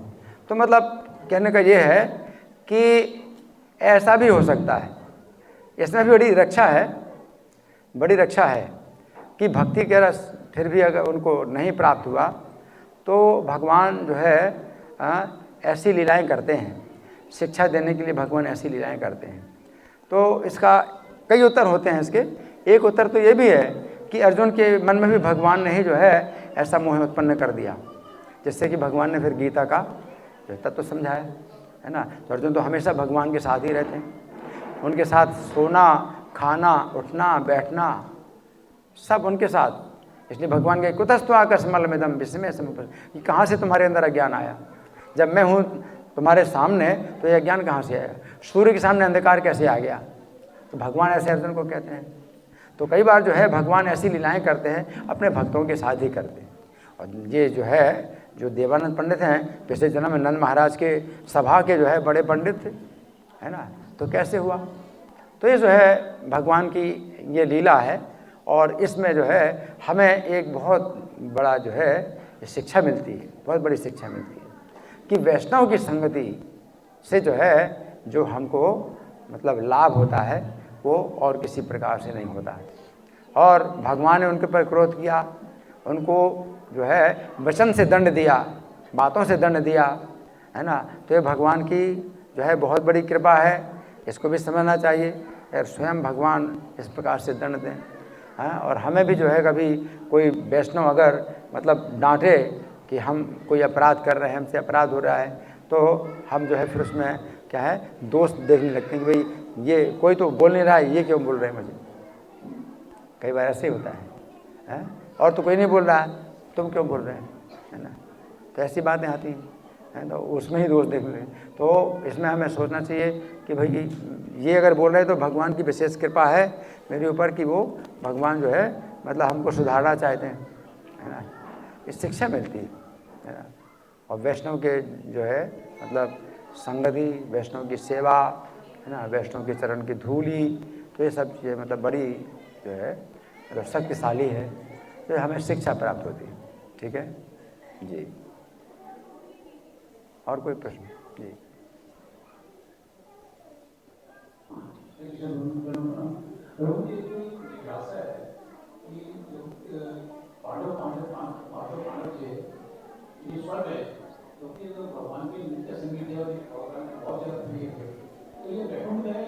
इनका अच्छा प्रश्न है कि भगवान के संगी हैं और अर्जुन जैसे जिन्होंने गीता भी सुनी भगवान से, भगवान के नित्य संगी हैं, तो ये स्वर्ग गए, इसका क्या कारण है ना।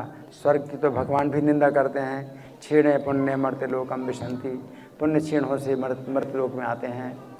तो इसका उत्तर ये है कि जो भगवान के संगी हैं, भगवान की इच्छा से वो कहीं भी रहें तो उनकी जो है मतलब पूरी सुरक्षा रहती है, उनके लिए कुछ अंतर नहीं पड़ता वैकुंठ में रहें या स्वर्ग में या नरक में, है ना, कहीं भी रहें, हैं। जैसे कुलशेखर महाराज कुलशेखर प्रार्थना करते हैं, वो कहते हैं ममास्तु वासो नरके वा नरकांतक प्रकामम अवधोरित सारदार बिंदो चरणों ते मरने भी चिंतयामि, है ना।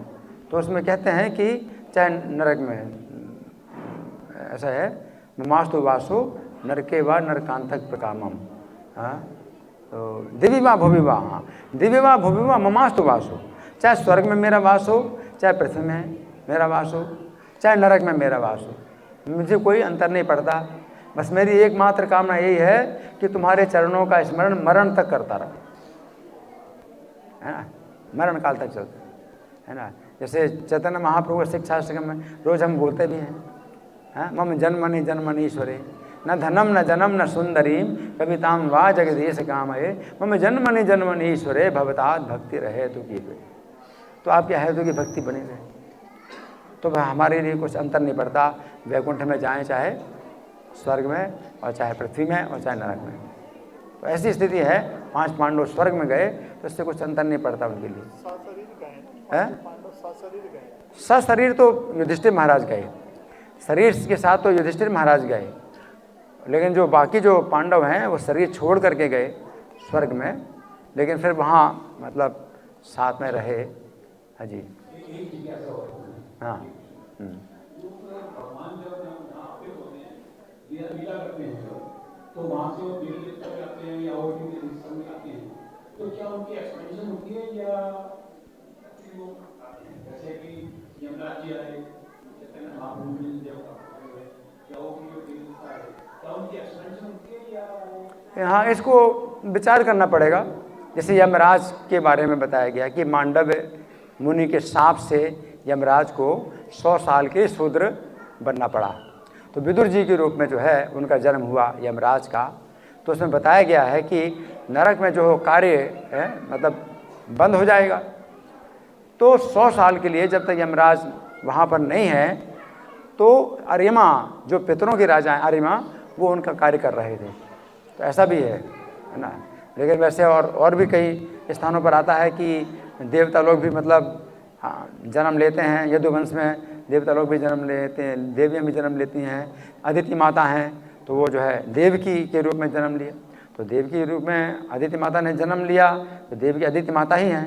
लेकिन भगवान जब स्वर्ग में गए तो अदिति माता को कुंडल भी प्रदान किए, वापस किए, तो स्वर्ग में भी अदिति माता थी। तो ऐसा भी होता है कि वो विस्तार भी हो जाता है देवताओं का। तो ये सब रहस्य है, ये जो है दोनों तरह की बातें होती हैं। ठीक है जी। प्रद्युम्न प्रिय प्रभु माइक दीजिए, माइक।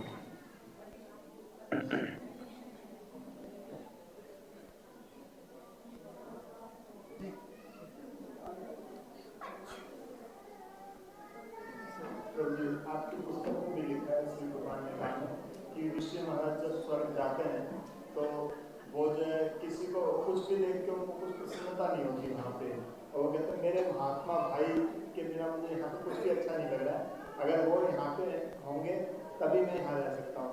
तो ये भी कारण हो सकता है कि युधिष्ठिर महाराज कुछ कार्य स्वर्ग गए और इसीलिए भगवान ने उन चारों उनके भाइयों को भी वहाँ पे भेजा। इसके बाद भगवान उसमें ये वर्णन महाभारत में ये वर्णन आता है कि युधिष्ठिर महाराज चूँकि शरीर के साथ गए थे, शरीर के साथ में स्वर्ग गए थे, है ना। तो वहाँ पर देखा दुर्योधन को देखा तो अप्सराएं उसकी सेवा कर रहे हैं। ये तो इतना दुष्ट, इसके कारण जो है इतना मतलब जो है खून खराबी हुई, कुटुंब की हत्या हुई, और इसने द्रौपदी के साथ कितना अन्याय किया और हम लोगों को कितना कष्ट पहुंचाया। ये यहाँ स्वर्ग में है, ये स्वर्ग में है, यहाँ पर स्वर्ग में है ना। तो युधिष्ठिर महाराज जो है एकदम से उन्होंने अपना मुंह फेर लिया, मुझे स्वर्ग में नहीं रहना, मुझे यहाँ नहीं रहना है दुर्योधन।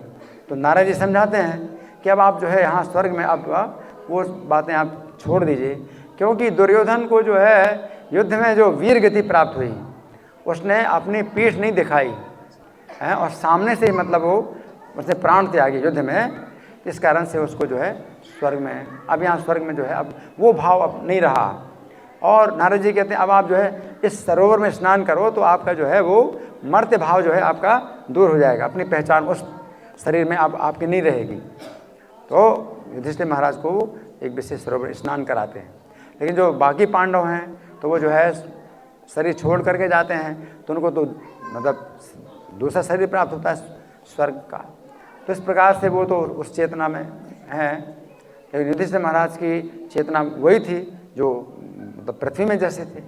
तो उन्होंने फिर बहुत मतलब उसका दुर्योधन का बड़ा अन्याय माना। लेकिन अब वहाँ पर जो है स्वर्ग में ये लोग भी हैं, अभी तो बिल्कुल वो चेतना बिल्कुल समाप्त हो गई, उस तरह की चेतना नहीं रही, क्योंकि उसकी शुद्धिकरण हो गया, उसका बहुत बड़ा शुद्धिकरण हो गया। और दुर्योधन की बहुत बड़ी रक्षा हुई। अगर युद्ध में ना मारा गया होता तो नरक में तो उसकी बड़ी दुर्गति होती, बहुत दुर्गति होती, है ना। भगवान युद्ध कराना चाहते हैं तो इसमें कितना कल्याण है। भगवान ने जो युद्ध कराए इसमें कितना कल्याण है। युद्ध में कोई मारा जाए, है ना, तो जो है वो सब पापों से शुद्ध हो करके वो अपनी इच्छानुसार जा सकता है। अगर भोगों की कामना है तो स्वर्ग में तो जाएगा ही, अगर भोगों की कामना नहीं है तो ऊपर भी जा सकता है, स्वर्ग से ऊपर भी जा सकता है और वैकुंठ में भी जा सकता है ना। युद्ध में जो है मतलब सामने से मारा जाना बहुत बड़ा जो है लाभदायक होता है, ठीक है ना। उसी संदर्भ में आपके एक बार कथा में श्रीनाथ आपने बताया था कि पांडव जो है ब्रजभूमि में राधा कुंड के श्याम कुंड के ऊपर 5 वृक्ष बने थे और तपस्या में है। हाँ, तो ये जो 5 पांडव हैं, जब रघुनाथ दास गोस्वामी जब राधा कुंड का उन्होंने निर्माण कार्य करा लिया तो पूरा चौकोर जो है राधा कुंड बन गया। अब वो राधा कुंड की तरह श्याम कुंड को भी इतनी बड़ा जो है चारों तरफ से चौकोर बनाना चाहते थे, बढ़िया पक्का घाट बनाना चाहते थे, है ना। तो जो है वो जब पेड़ काटने थे, जितने पेड़ बीच में आते हैं कटने थे, तो पेड़ कटने थे तो उस रात में मतलब जिस दिन पेड़ कटने थे तो उस रात में रघुनाथ दास गोस्वामी को सपना आया। तो 6 पेड़ जो है जो कटने थे तो उन्होंने कहा कि हम सामान्य पेड़ नहीं हैं, हम ब्रज प्रेम को सिद्ध करने के लिए वृक्ष बने हैं। तो देखो स्वर्ग से जो है वो ब्रज में वृक्ष हुए, ब्रज प्रेम को सिद्ध करने के लिए हम वृक्ष बने हैं। तो हम अपने आप जो है जब सूख जाएंगे तो मतलब हम वापस चले जाएंगे स्वर्ग में, लेकिन हमें आप काटना नहीं। तो इसे श्याम कुंड का जो है वो जो है ना किनारा वो टेढ़ा है, राधा कुंड के जो चारों जो है घाट जो है बिल्कुल चौकोर हैं, श्याम कुंड जो है टेढ़ा है। तो टेढ़ा इसीलिए कि 6 पेड़ जो है वो जो है बोले कि हम 5 पांडव और 1 द्रौपदी हैं जो कि हम ब्रज प्रेम को सिद्ध करने के लिए वृक्ष के रूप में आए हुए हैं, है ना। तो ये जो है उस समय चैतन्य महाप्रभु के बाद की बात है। लेकिन साथ साथ ये भी है कि ये स्वर्ग से जो है 5 पांडव आए इस पृथ्वी में। जो महोबा में कृष्णावतार की पुस्तक जो मैंने लिखी है ये भविष्य पुराण में है ना। तो महाभारत के जो जो पात्र थे भगवान श्री कृष्ण और जो है 5 पांडव, द्रौपदी और धृतराष्ट्र, दुर्योधन, इन सब ने जो है जन्म लिया। तो 1157 में श्री कृष्ण का अवतार हुआ था महोबा में उदय सिंह के रूप में, है। बलराम जी का अवतार हुआ था 1147 में बलराम आह्लाद के रूप में, है ना। तो बहुत अद्भुत लीलाएं हुई और इसमें भी जो है 18 दिन तक कुरुक्षेत्र में युद्ध भी हुआ, है ना। 32 साल की जो है वो लीलाएं हैं जो महोबा में कृष्ण अवतार के रूप में हैं जो लिखी गई हैं। तो ये अभी तक कोई जानता नहीं है, लेकिन वैष्णवों की प्रसन्नता के लिए ही ये मैंने लिखा है भविष्य पुराण से। और महाभारत की कथा में उनको जो है इनके चरित्र को कैसे हमने जोड़ा है वो प्रभुपाद की कृपा से ही मैं ये काम कर पाया हूँ कि जो महाभारत में दुर्योधन की इच्छा जो पूरी नहीं हुई तो उसकी इच्छा पूरी करने का जो है भगवान ने वो अवसर दिए कि दुर्योधन धृतराष्ट्र की इच्छा जैसी थी उसको पूरी करने का अवसर इस अवतार में हुआ। वो पृथ्वीराज चौहान था, जो धृतराष्ट्र थे वो पृथ्वीराज चौहान थे, है ना। तो ये सब जो है मतलब बड़ी गहरी बातें हैं। तो इनका जो है फिर से जो है जो अवतार हुआ था इसका बहुत विस्तार से वर्णन है, ठीक है जी। जी हाँ जी, एक माइक दे दें।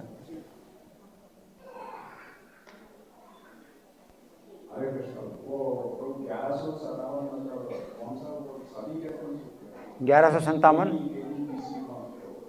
हाँ चैतन्य महाप्रभु का 1486 में हुआ। तो 1157 में पहले 329 साल पहले चैतन्य महाप्रभु ही अवतार लिए कलयुग की स्थापना के लिए। ये जो अवतार हुआ भगवान का कलयुग की स्थापना के लिए हुआ 1157 में। तो 329 साल के बाद वही श्री कृष्ण चैतन्य के रूप में प्रकट हुए तो कलयुग के धर्म की स्थापना की। तो युग धर्म की स्थापना चैतन्य महाप्रभु ने की है, लेकिन युग धर्म की स्थापना तब हो जब पहले युग की स्थापना हो। तो युग की स्थापना करने के लिए भगवान जो है उदय सिंह के रूप में आए, युग की स्थापना की, वही श्री कृष्ण फिर चैतन्य रूप में आए तो युग धर्म की स्थापना की। ठीक है जी। अभी एक प्रश्न और कर सकते हैं, फिर समाप्त करेंगे जी। जी मेरा क्वेश्चन ये है कि मतलब जैसे कृष्ण निरंतर भक्ति कर रहे हैं, एक संस्था से जुड़े हैं, निरंतर भक्ति कर रहे हैं, तो इसी जन्म में भगवत धाम की प्राप्ति हो सकती है, तो कोई ऐसा ब्रह्मचारी आश्रम दोबारा जन्म आगे मिलता है? इनका प्रश्न है, अच्छा प्रश्न है कि गृहस्थ जीवन में भी क्या सीधे भगवत धाम जा सकते हैं?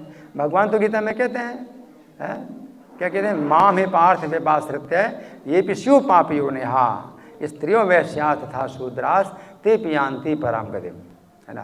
तो ऐसा नहीं है कि इस जीवन में हम जो है स्त्री के रूप में हैं या शूद्र के रूप में हैं तो भक्ति करने से हम आगे चल करके ब्रह्मचारी बनेंगे, ब्राह्मण बनेंगे, तब जो है भगवान कहते नहीं, मेरी जो है मतलब अगर शरण लेते हैं, हाँ मेरी शरण में कोई अगर आता है तो स्त्री हो वैश्य हो कोई भी पाप योनि में, अब जितने म्लेच्छ हैं प्रभुपाद ने उनको भक्त बनाया, है ना। तो जब प्रभुपाद उन भक्तों को, विदेशी भक्तों को लेकर के भारत में आए तो मायापुर में प्रभुपाद ठहरे हुए थे, तो किसी ब्राह्मण ने उनको देख करके बोला, प्रभुपाद के शिष्यों को देख करके बोला कि बहुत अच्छा, ऐसी भक्ति करते रहो, अगले जन्म में ब्राह्मण बनोगे। तो प्रभुपाद से उन्होंने शिष्यों ने कहा कि प्रभुपाद वो ब्राह्मण ऐसा बोल रहा था, तो प्रभुपाद ने हंसने लगे। प्रभुपाद बोले कि ये उसी प्रकार से है जैसे कि एक गांव की बुढ़िया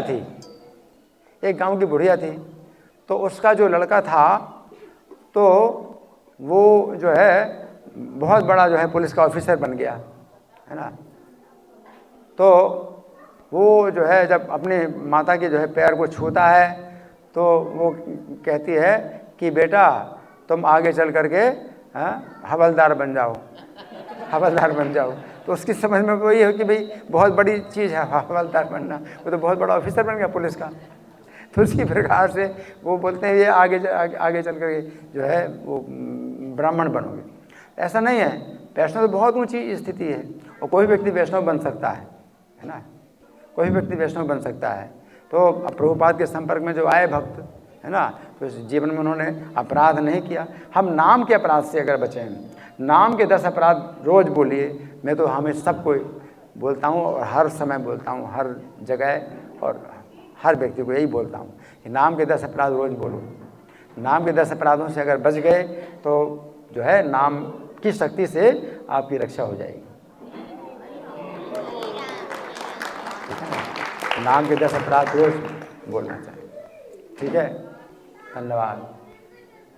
श्री एकादशी, कौन सी एकादशी है? सफला एकादशी महामहोत्सव की, श्रील देवानंद पंडित तिरुभाव तिथि महामहोत्सव की, श्रील प्रभुपाद की। हरे कृष्ण। आप लोग धन्यवाद देंगे, बहुत धन्यवाद देंगे। प्रभु जी बहुत ही वरिष्ठ भक्त हैं, मंदिर में आप देख सकते हैं और बहुत सारी किताबें उन्होंने लिखी हैं।